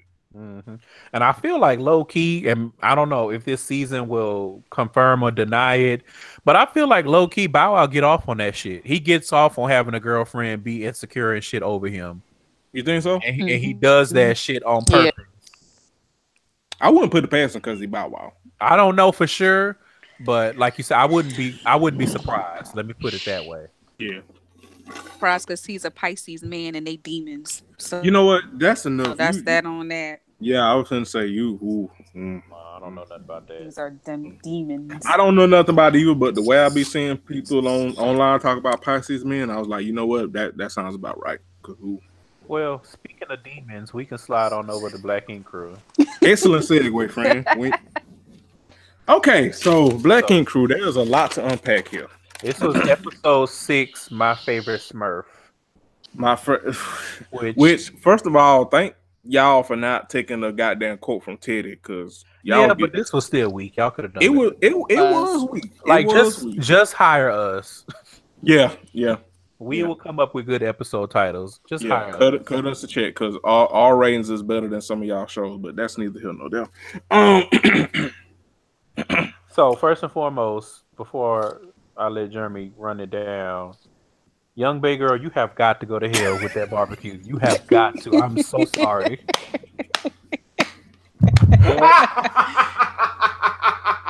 You have got to go to hell with that Twitter night mode ass. Hey, with that goddamn this goddamn hashtag this plate ass barbecue. Listen, that static TV looking ass mystery meat, girl, that kangaroo meat. Girl, what the fuck? Young baby, what the fuck you doing, baby? Ooh.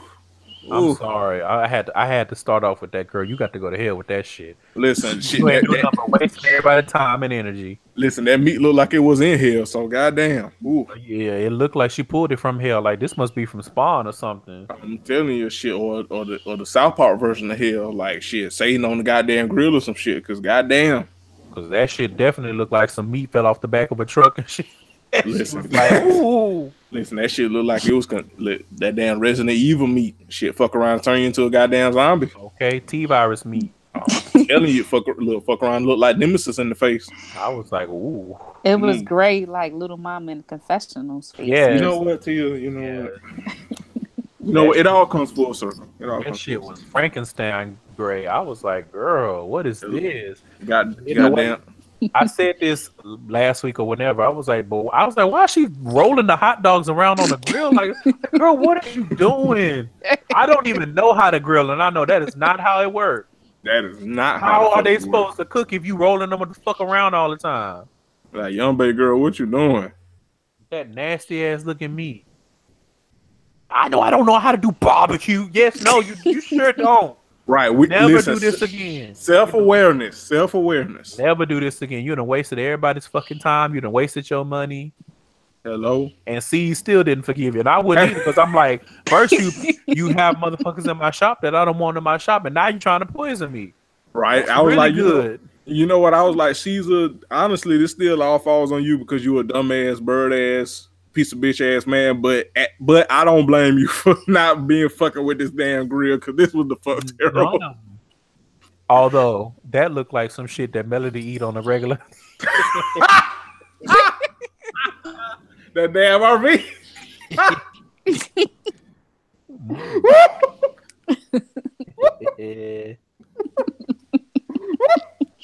Yo, and she was about the shadiest one, and it's like, now Melody girl. She was the shadiest one, but I'm like, that meat is reminiscent of your hair. It needs help.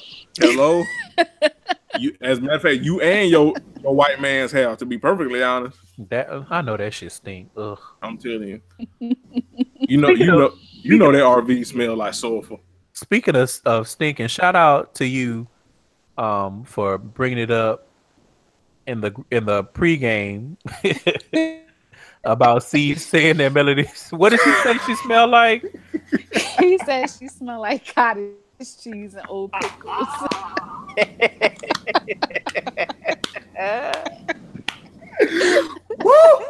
And I was like, you know what? I'm not surprised because she definitely looked like she smelled like Hellman's. No, not even Hellman's, the dollar brand. Like you get that shit at Walmart, it's like great value. Yeah, right. She looked like the kind where you can see the oil done separated. Yeah. Great value mayo. Great value mayo. You mean it? Now, see, Mona, that's a show title, ho. Hello, hire us. The winning team, right? Run us some coin because we doing a lot with the fuck stupid shit that you give us. But anyway, so real surprise. So Young Bae, I got a curse. So Young Bae, Young Bae is young dumb. Anyway, sorry. She is, you know. But so Young Bae hires worse ? Because listen, let me tell you something. So Young Bae, we start the episode off. Young Bae, in an attempt to placate Caesar, she done hired a new receptionist because C's and Teddy unjustly. And even though we're gonna drag Jada a little bit because she deserves it, but still, I just want to reiterate to anybody that done watched these past couple episodes with sense. Even though Jada the fuck stupid, Teddy and by extension C still pieces of bitches because there still wasn't no justification for firing goddamn Jada. Yeah. So in that, Young Bae done took among herself to hire a new receptionist. And let me tell you something. Let me say this.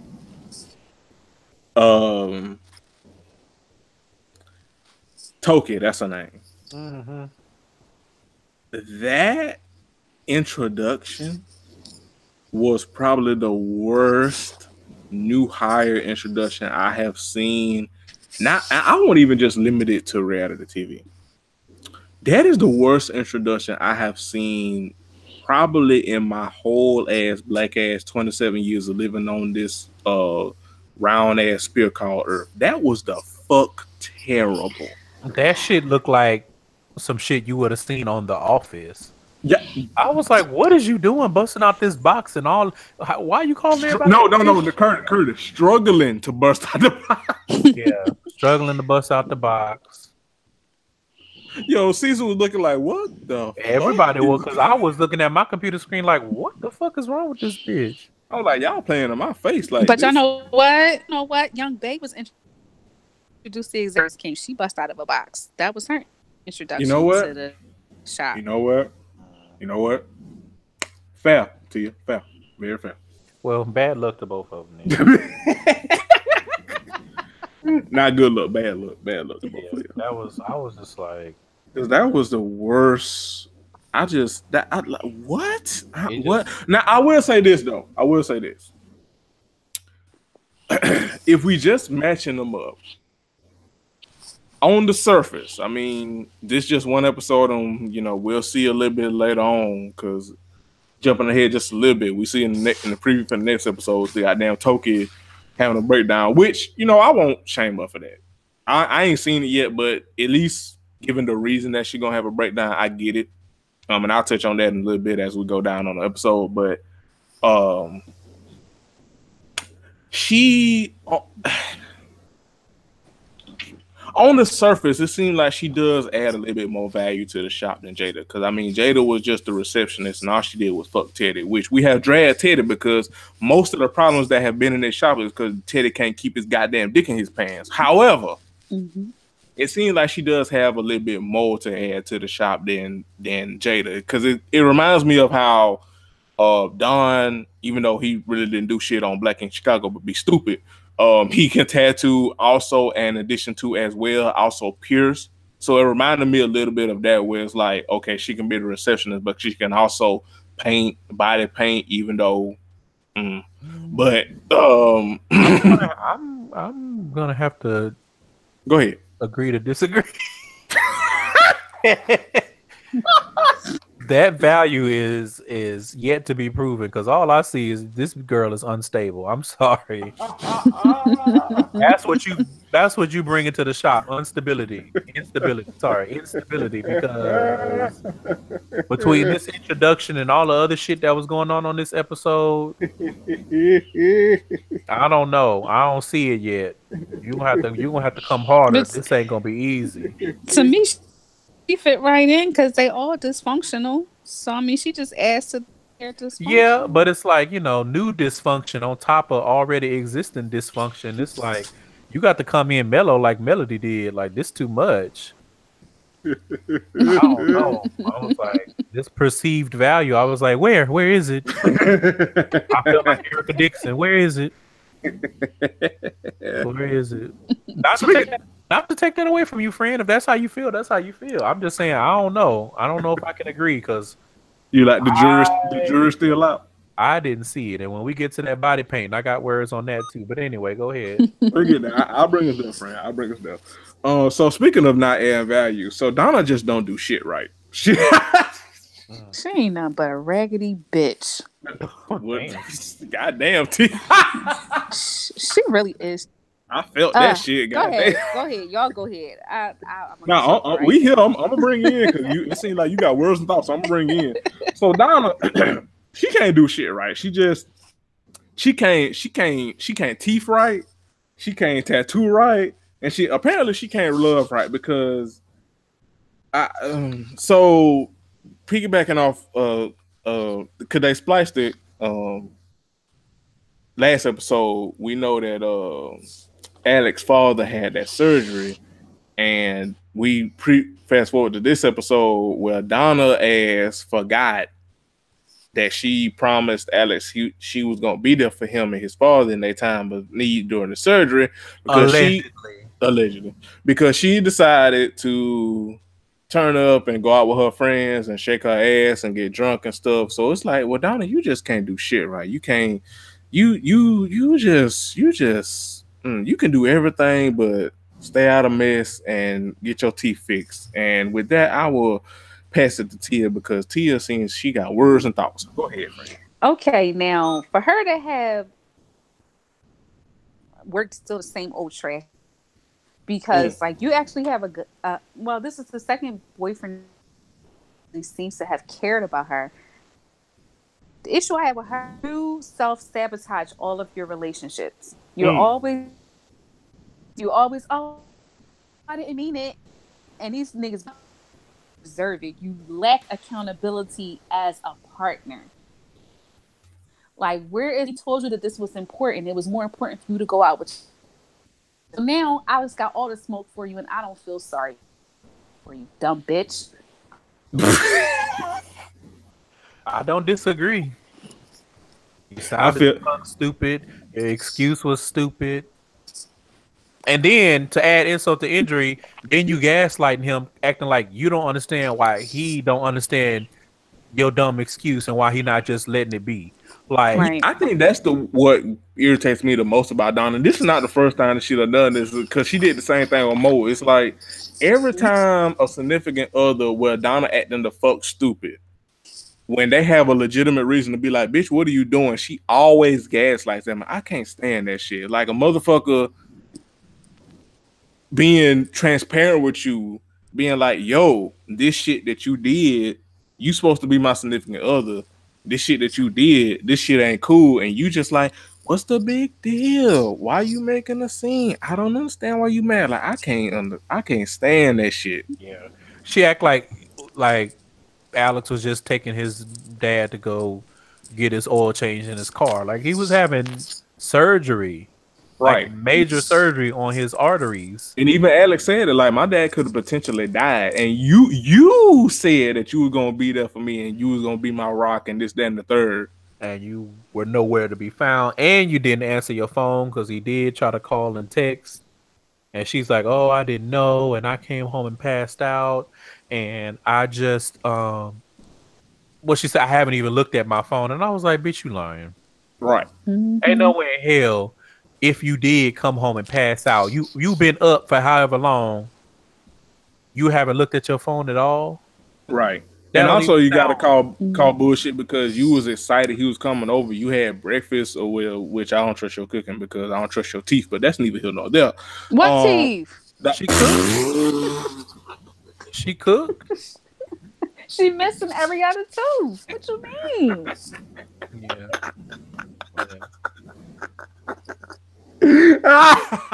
Yeah. It's true. It's true. Her mouth definitely looked like Minesweeper. All right. How you so young with a raggedy? Just don't. I just like, Siege, you ain't got no dental plan? Big Fish, somebody. He ain't got Anybody. no side teeth, so I mean True. that answers our question. Holla if you hear me. Can we get some dental? Drew Hill helped me sing because goddamn. Total helped me sing too. Like, where's the teeth? Mm. What about teeth? We're not fixing molars no more. Listen, everything you do to me got them teeth tripping. Like, woo. Anyway. But yes. So but yeah, she was gaslighting him, and so Yeah, I felt like she was lying the whole time, and all she do is lie. So yeah. So speaking of lies, so this nigga sees his daughter was over his ass, and I was bored. How you a deadbeat on camera? Yeah, you a deadbeat on film, and you doing all of this shit, fucking bitches trying to open shops in New Orleans and they getting vandalized. You doing all this shit, but you don't have nothing for your daughter. When you just established a relationship with your daughter after being a deadbeat prior. Yep. Mm-hmm. And she was primarily because of Duchess, but also because you a stupid motherfucker. But anyway, oh, Duchess ain't here now. What's the excuse? Right? Ain't no excuse now. You just established a relationship with your daughter and regained trust with your baby mother last year, and you just fuck it all up. Fuck it all up. Oh, the dates be slipping. She was like, the dates always slip with you. I was like, woo. she was reading the fuck. Ooh, I teenage. I lived. Go ahead, sassy teenager. Yes, and she had all of the smoke for him. She like, you don't even know what's going on in my life. Mm-hmm. You were supposed to come to my thing. I made a film. I won an award. You don't know nothing about nothing. She was like, look, I'm a bad teenage Pokemon and you don't know shit about shit. And he was like, yeah, right. Right, oh, dumbass nigga. Cheyenne, keep your foot on that nigga neck. Listen, keep your foot on his neck. Or on his lips. It's more real estate. Curtis.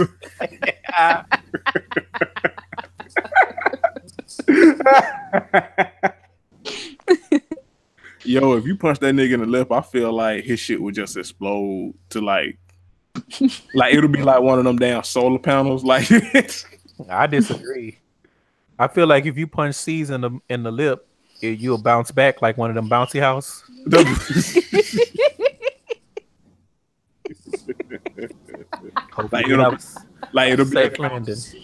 be a counter in Street Fighter, like right, you hit Ryu and these. Your ass just gonna go flying. I'm telling you. But so yeah, he was getting them together, and he's like, "I'ma try. No, I'ma do better, and we'll see." Right, that's what you said last year, but that's what you said last year, and look at you.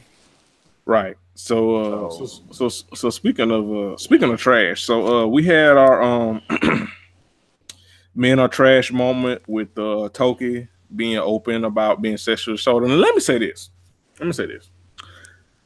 I don't know how to feel necessarily when they have these moments of like being open about and transparent about like sexual assault and shit. Not because it's nothing that it's not that I don't know how to feel because it's stuff that needs to be talked about, needs to be addressed and brought light to. But I'll be weary because I have to remember that this is like trash TV. So like I don't know how to feel like this very important and needed conversation or thing that happened being talked about on like Black Ink because we know it's trash TV and half of the people that tune in, when I don't even want to say half, like most of the people that tune into this shit don't really care about this shit.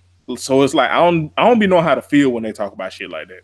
I mean, I've felt the same way but not because of that, but I'm just like, it's important to talk about, and I'm not taking that away, but it just seemed a little ham-fisted for a debut.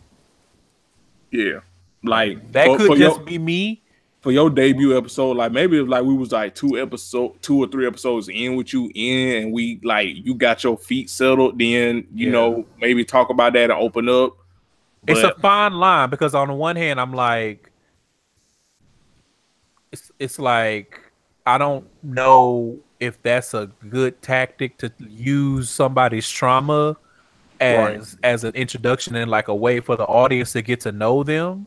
Right. But at the same time, I don't want to take away from it because it is important for everybody, mainly women, to be able to tell their story. So it's a fine line for me. I'm like, I don't know, but it's I don't know. I don't know.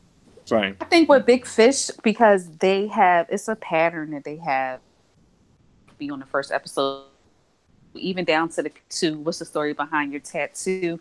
I think that's probably about 10% that's actually reality compared to the other nonsense that they give.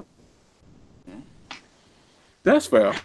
Yeah. And also, you know what? I'll take it a step further. Even though we, have our reservations about it, and we've talked about this on the show, usually Big Fish is a lot better with that kind of stuff to a degree than like Mona.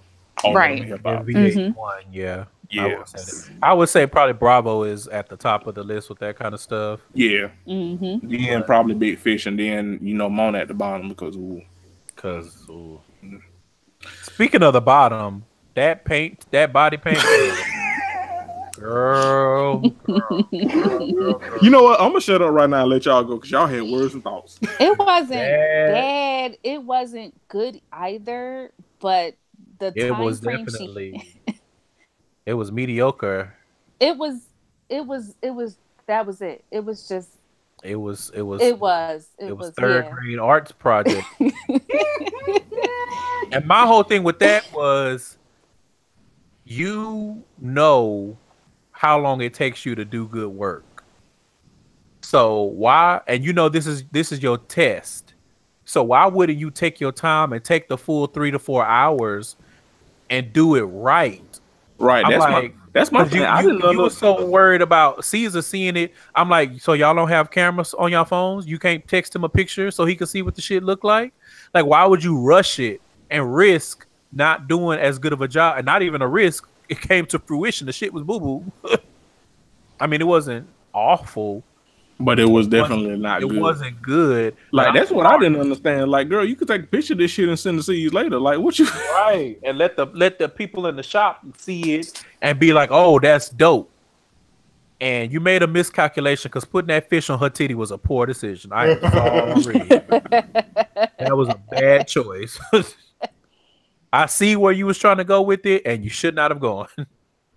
You should have not passed go. You should have not collected $200. You should have got the fuck out of Dodge. Yeah, you shouldn't collect. But in all fairness, is still to that Donna. True. Truth. I'm not gonna disagree with that. Truth. And that's saying something because Donna is definitely talk about the bar being on the floor. The bars in her teeth. That's what. Ball being on the floor. So I didn't understand that. But then listen, they chopped her ass the fuck up. I didn't think that they were gonna be positive, but I didn't think they was gonna kind of go in the way that they did. Like, you know what? And let me say this.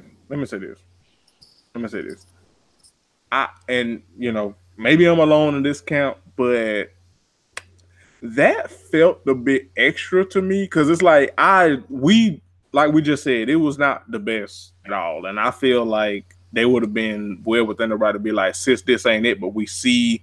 Because I think even Walt was kind of like the only one that was like, it's not the best, but I like the ambition. I see what you're doing. I like the drive that you have. But everybody else was just like, girl, this the fuck trash. And I was like, I mean, it's not the best, but considering some of the work or not work that the rest of y'all motherfuckers do, I feel like y'all putting on a lot. Listen, because we're not gonna forget where Alex ass started the Vagina Slayer.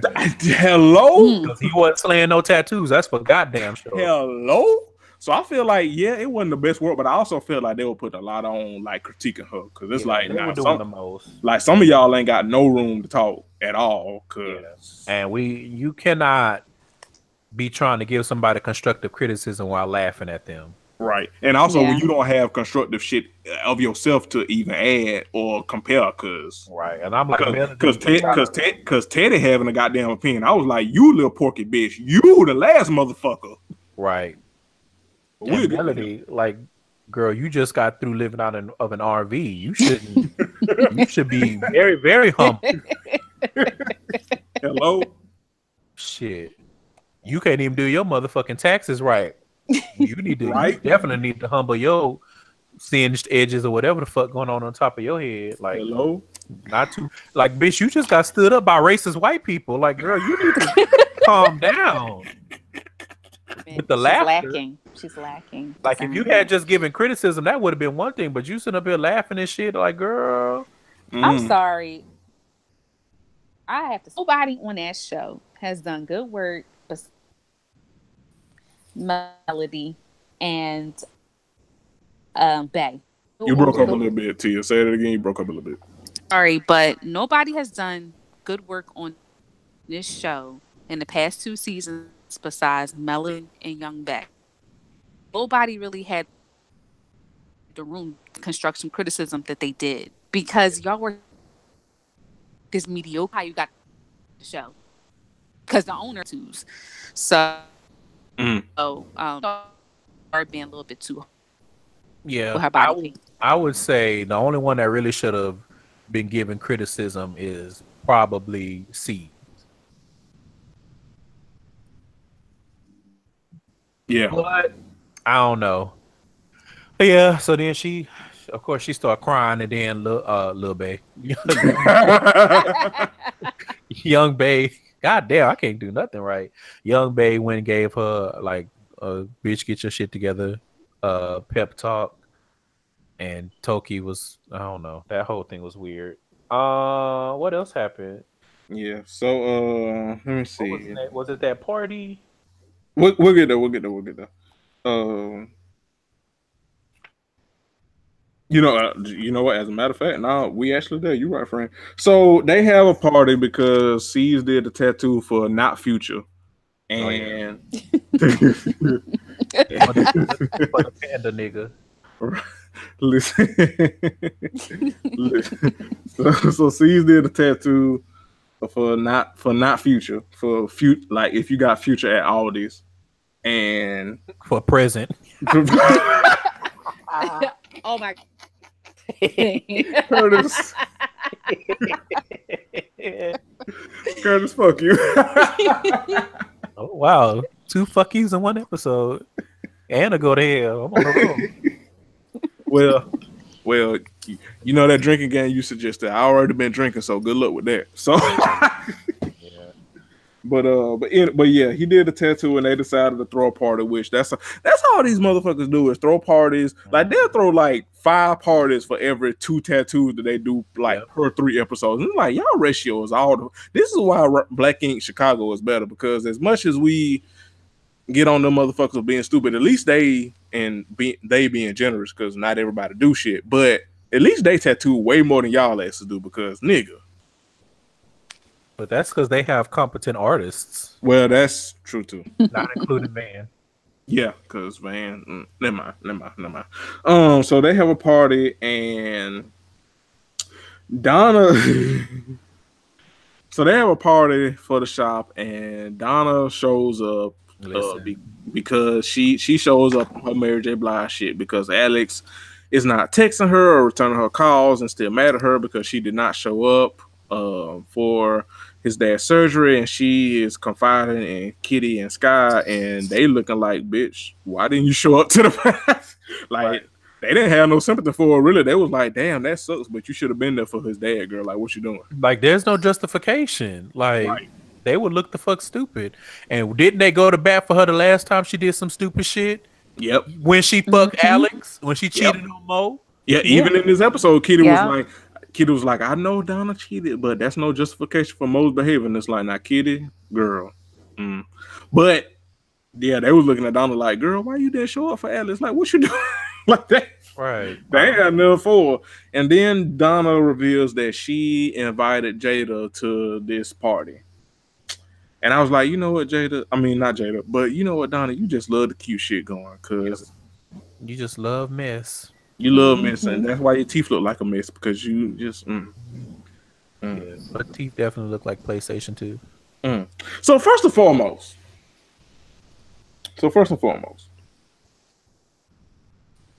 I have to say this. Now, before we get to Jada, Tati can go to hell, and I'm gonna tell you why. Because Tati's ass had the Latina ass nerve, the 53% white woman identifying ass nerve, to tell Sky that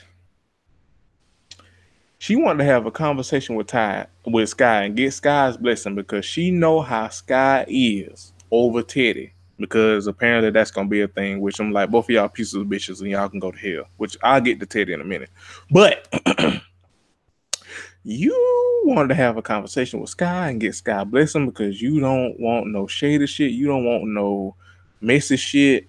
But you ain't have no problem asking Jada who in her pussy when y'all was in New Orleans. I have confusion. I had confusion because I'm like, all this shit that's going on, how the fuck does Sky not know? That too, also, and as well. I was like, so y'all just wrote this dumbass scene just for the hell of it, because all the way back to last season when Jada beat the shit out of Tati, and then they getting into it again. There's no way that Sky didn't already know that Tati and Teddy been doing whatever the fuck they doing. And let me just say this. Go ahead, because I think we're here, but go ahead, friend. I'm already tired. I do not want this. Who asked for this? Who sent for this? No fucking body. Like them flirting and kissing up on it. It makes my stomach hurt. Don't nobody want to see two goddamn Beetleborgs kissing. Don't nobody want to see that shit. For real. Like the shit is not. And they trying to make it. Nobody want to see two goddamn mucks on top of each other. Nobody wants to see that shit.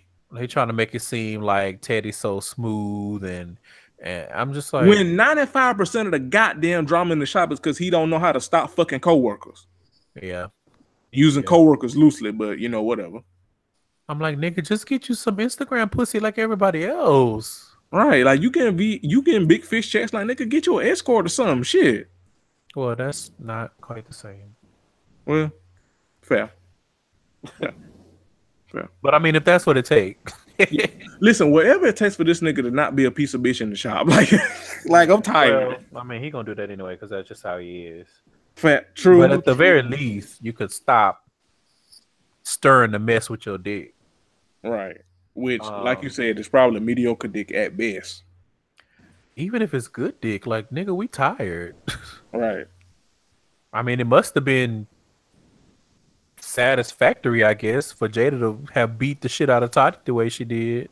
Correct. And also, like you said, that had to be right, because Tati, even if you know this, like you don't want no mess, why the fuck would you be entertaining Teddy in the first fucking place? Because she goofy. Right, just a goofy ass. Because she goofy and she need a storyline. That hello, because other than that, listen, this the most non-managing shop manager. She ain't mad at shit since it was either Scott or Donna. I think it was Donna that beat her the fuck up when she first got that. But I just realized that, like, Teddy and Tati are each other's storyline so far. because they don't have a storyline independent of that. They don't, because neither one of them do shit. Hello. So it's like, hell, Teddy, he have to be in some mess, otherwise he don't have a storyline. Right.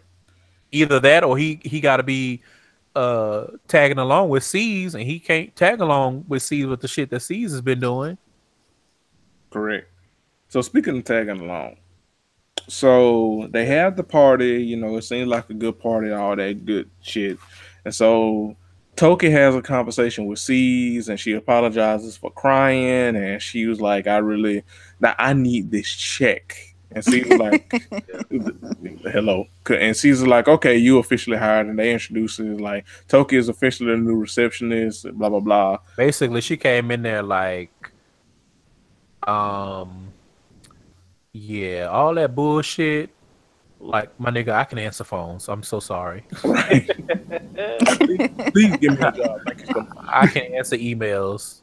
Like I can send an email. Like, I can schedule appointments. Like, I can draft a PDF. Thank you so much. She was in there like, that ain't no problem. That ain't no problem at all.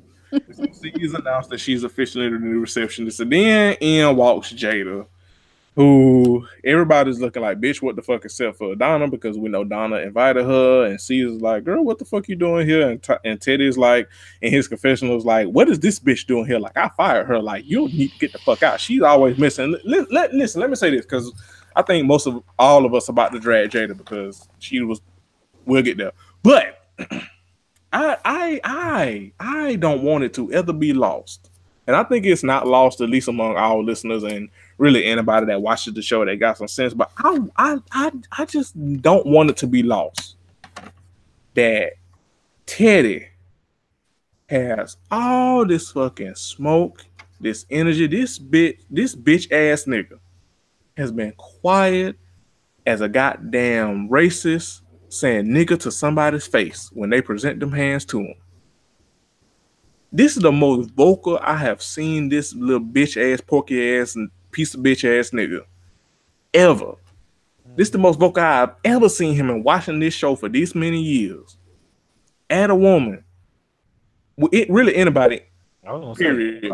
But anybody, period. But particularly this woman who you was fucking, and because you were not knowing how to handle having pussy ass nigga, decided you wanted to shoot your shot at any and every goddamn body, which you have been doing. And now you on Tati, and Tati gassed you the fuck up, and you gassed her the fuck up, and you got all this smoke for Jada, when literally, the only reason it's mess, drama, and well, I mean, Jada stupid as fucking crazy in her own right, but at least the immediate drama wouldn't be here if Teddy knew how to be, I won't even say a whole bitch, but 3/4 of a bitch, and own his shit as a man. Literally half of this drama in this shop would not occur if not for Teddy, and he got the nerve, the black ass nigger agenda ass audacity to throw around whatever little power Caesar give him and have all this smoke for Jada, like he actually contribute more, if not the same level as Jada did in this fucking shop. Like, I really do not like Teddy and how he's carried on. And I want him to get beat the fuck up. And that's all. I don't disagree. I had the same thing on my notes. Like, you got a lot of smoke. I'm like, damn, what really went on? Like, y'all couldn't have just been fucking. Like, did she bite your dick or something, nigga? Like, what? I'm telling you. Like, did she suck your dick from the back and you went with that shit or something? Like, what? What did she do? What did she do? Because it don't even make no sense. Like, she not even sweating you. Hello? And for you to have all this smoke, I don't get it. But honestly, I'm tired of talking about Teddy because fuck him. Right. So I just had to get that out the way before I set it up, because we got to drag Jada because baby, what is you doing? Because Jada shows up and everybody's saying what the fuck, and I also got to drag C's a little bit because, again, not only are you doubling down, but you tripling down and supporting Teddy, which Jada, as stupid as she is, she had a point. Like, y'all literally fired her for no fucking reason because y'all conveniently skipped over the part where Tati instigated all that drama between them Yes. two that happened in New Orleans. And conveniently skipping over the fact that when she did show up to the party, She was coming in peace. She was coming in peace, trying to make peace. Correct. If you had gotten out of her way, because they did show the recap, and you were like, you need to squash this shit with Tati, and it's like, okay, but that's what she was trying to do. Correct. And if you had not Correct. interfered, then they could have gotten past it. She Correct. could have, you know, never mind the fact that Tati was doing the most because she was, you know, trying to make up for the fact that she got beat the fuck up last season. But anyway, so Jada shows up. So Jada shows up, and then they is like, you not, you know, Caesar like, you don't work here, Teddy fired your ass, and I was like, you piece of,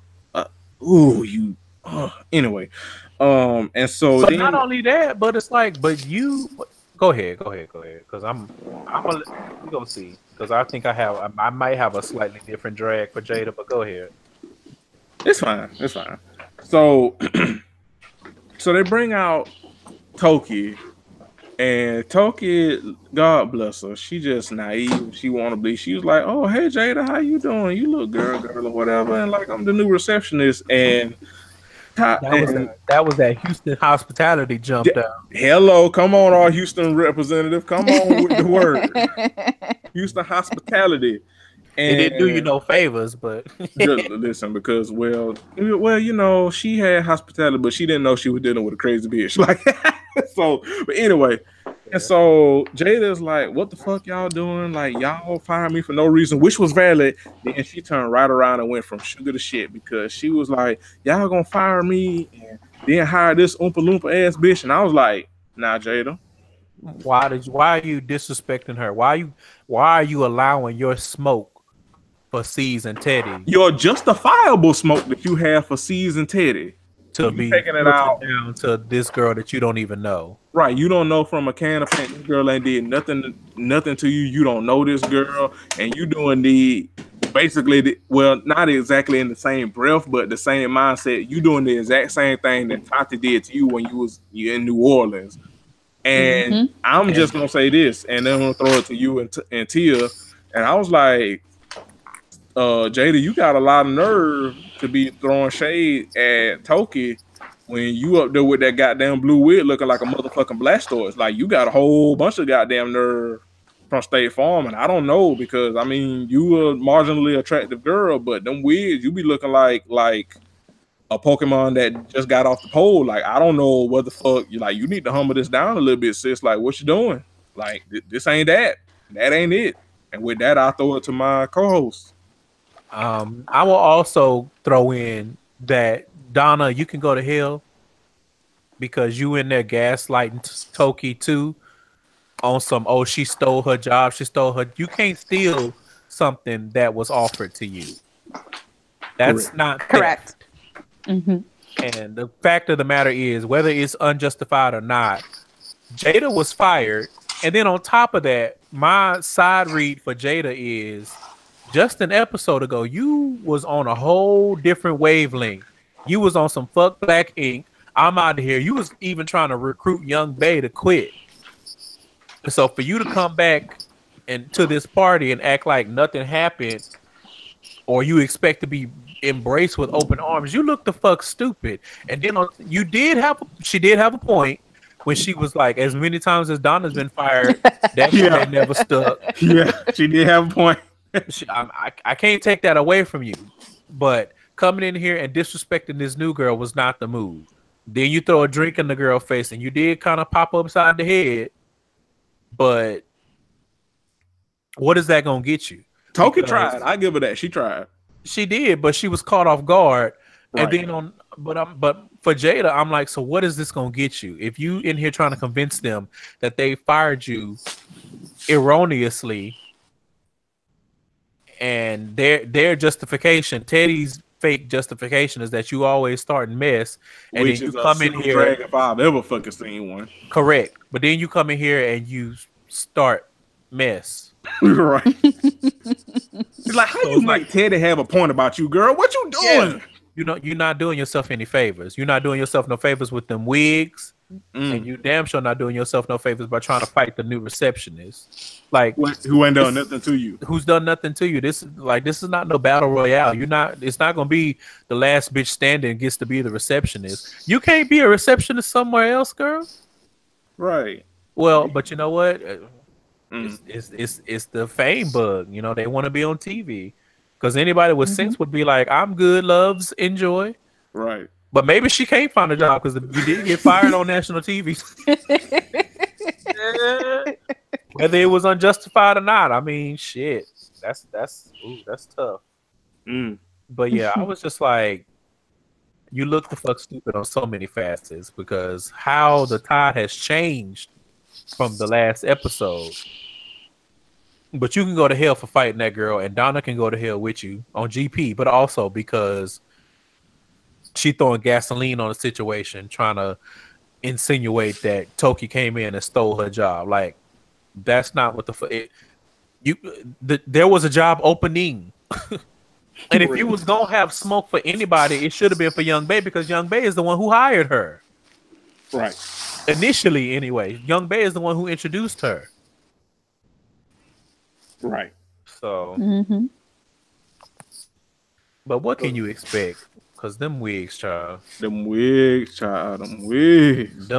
bitch be in there looking like Bulma. All right. All right. Vegeta! When she got the purple one on, she looked like Trunks. Oh, Super Jada. All right. She definitely looked like she just came from Capsule Corp. Capsule wig. That's where that wig looked like it came out of a capsule. Vending machine ass wig. She be wearing them wigs that they sorry. She be wearing wigs that look like that girl Quita on Twitter when she was getting... no. Oh girl. Oh no. Oh god. Oh poor thing. She was getting the fuck dragging. She was dragging back, but she was. None of your clapbacks changed the fact that wig was not good. Ooh. That wig was terrible, but she did have no clapbacks. But one does not negate the other, because child. No, it doesn't. Unfortunately, it doesn't. Because that picture lives forever. Oh, cause that one, cause like then she was like putting her wig in people's mention that was like that girl that wig the fuck terrible. It's like, girl, what you doing? You making it worse. Yeah, she was being silly. But anyway, what else? We'll get through this quickly. C's daughter had that prom, which good luck to C's daughter. I would say that because C from the time that she'd have been on this show, I like C's daughter. She seems like a nice young lady, and she be dragging the fuck out. Yeah. She seems level-headed in spite of who her daddy is. Hello. But my question was, I was like, this is an 8th grade prom. I don't. Maybe things are different. Maybe the children are different. But I was just like, would this not be embarrassing to go to prom with your dad and your mom? But they are. But at the same, I had to think about it. Like, well, they are on TV, so maybe that's a different dynamic and her dad is C, so it's like she probably used to dealing with embarrassment because. Well, because I would be the fuck embarrassed. Like, can you imagine she go to school and the kids be like, "So your dad got an STD, huh?" Like, damn. Go to school and be like, "So your dad got all his liquor stolen in his shop in New Orleans, huh?" I'm like, damn. Poor thing, we gotta pray for her. Send with her. On a second shot. Yeah.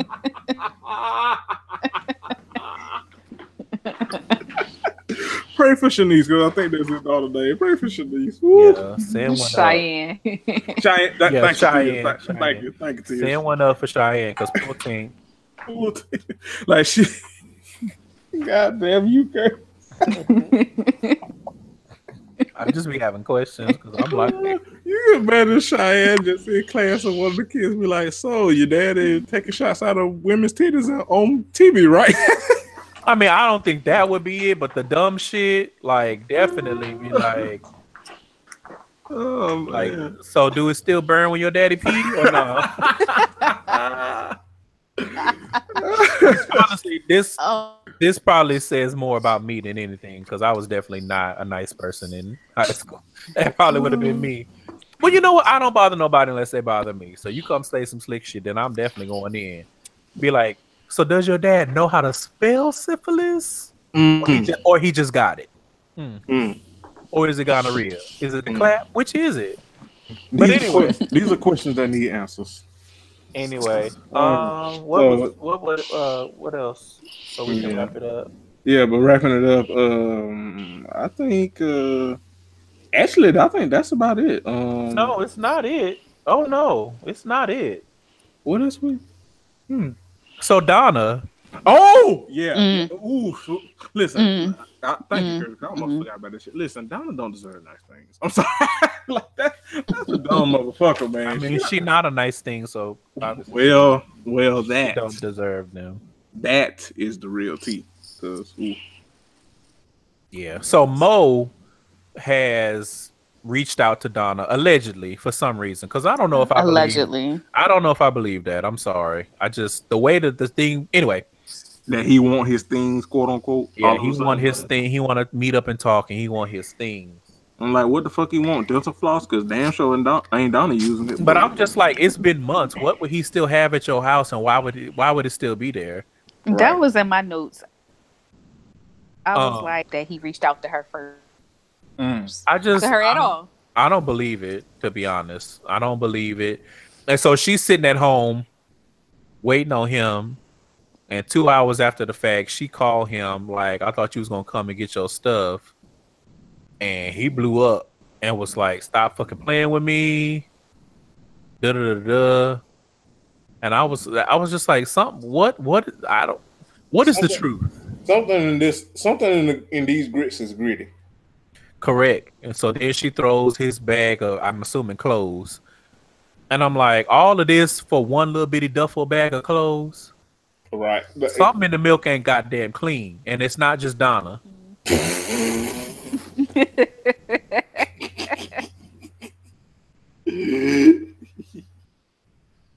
Yo, you know, Donna is what I imagine. Like, have you ever seen like them pick me's be like, I fuck my man 7 times a week and I make him his Hennessy from scratch. I imagine Donna like smelling like Hennessy made from scratch. Too far? Okay, cool. All right. I mean, I think you're giving her too, like, what do you, I don't understand why you think she can make things. She actually smell like an old bus. To you. Like an old toilet seat, Yeah. like a porta potty at a concert. Well, Mo did call her porta potty pussy. So I mean, hey. Oh, hey, full circle. Full circle. Full circle. So go back to the shop, and then Alex comes in, and he's still giving Donna the silent treatment. He walked by, and you know he put some extra stank on it. He dapping C's up and all that stuff. Which, real quick, C sure did drop all of that smoke he had for Alex real quick about hiring Herb. But anyway, and so whoever was sitting next to Donna, Sky. It was Sky. And they were like, "Oh, he ain't talking to you, girl. Like, does he know about Mo?" And he heard it, so he comes back like, "What was said about? What was said? What was it?" And shit went left from there. Because of course, in her infinite dumb bitchdom, she did not tell. Infinite dumb bitch. That's probably Yes, it is. Yes. I'm glad you caught it. She did not tell Alex that Mo allegedly reached out to her and that she was gonna meet him so he could get his things. And so he started blowing up. And the only thing I could think of when I saw that scene was he insecure, because this is the living epitome of you lose them how you get them.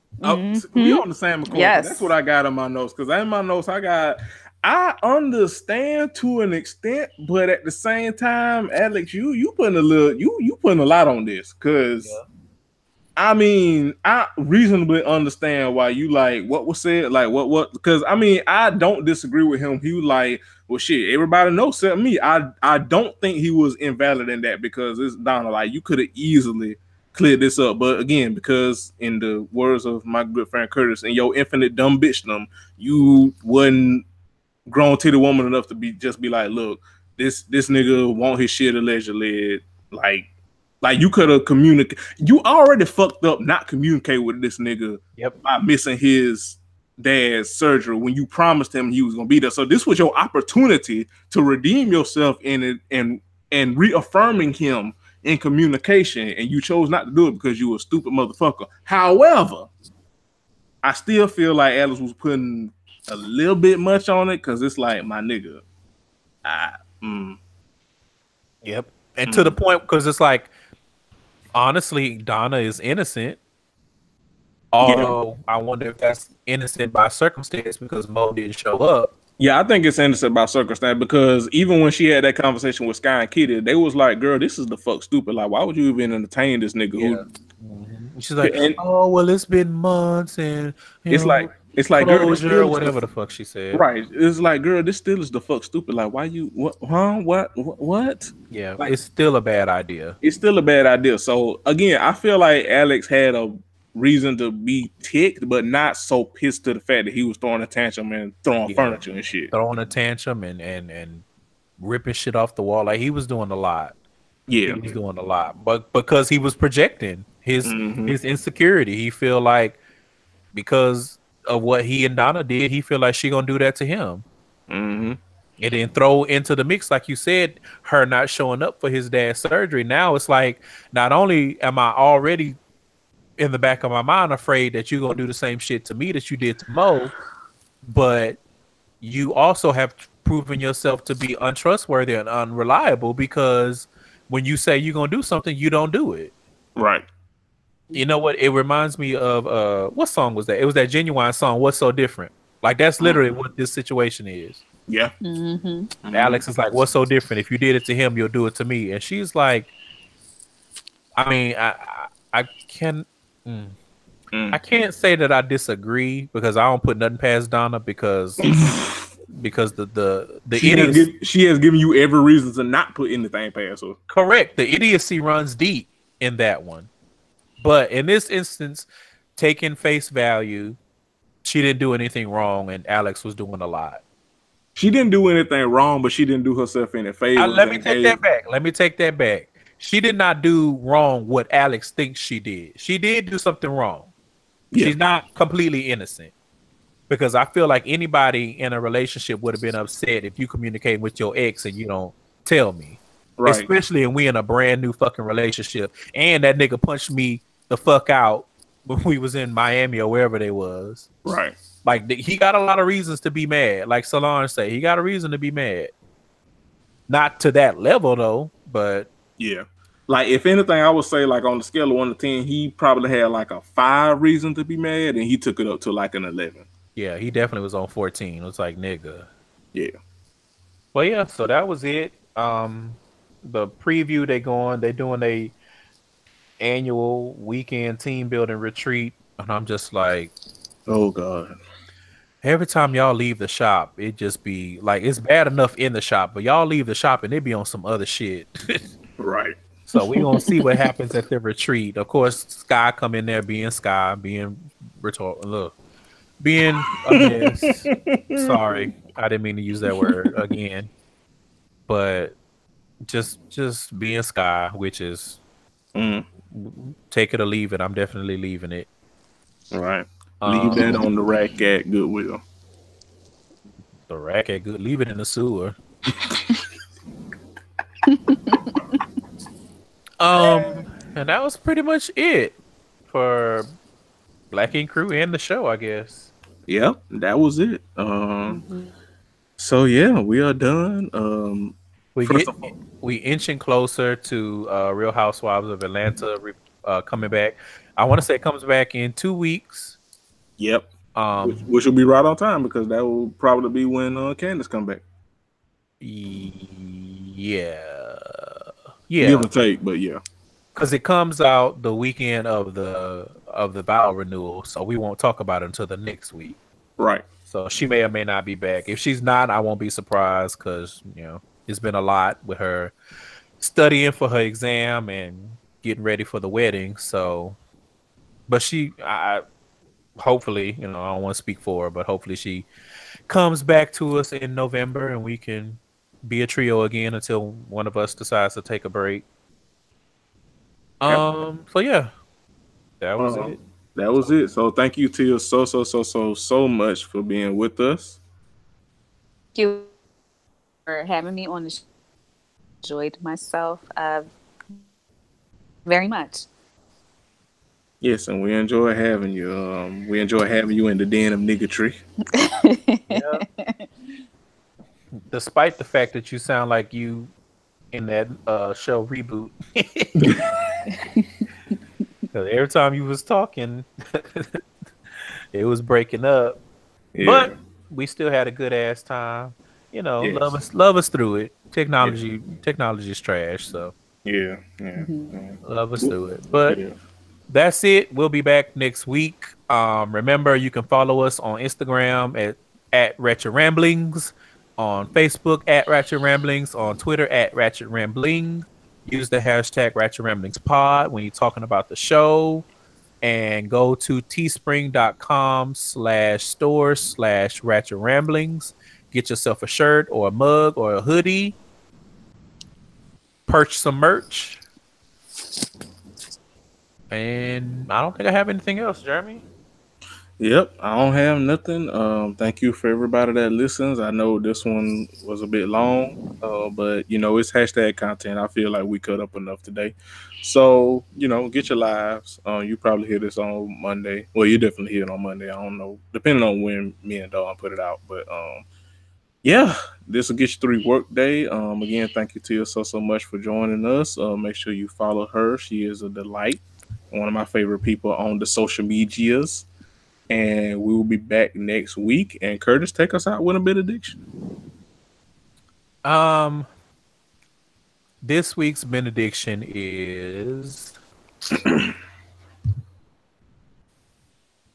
first impressions mean a lot. Looking at you, Toki. If you're gonna jump out of a box and your titties are not out, you're gonna have to do better.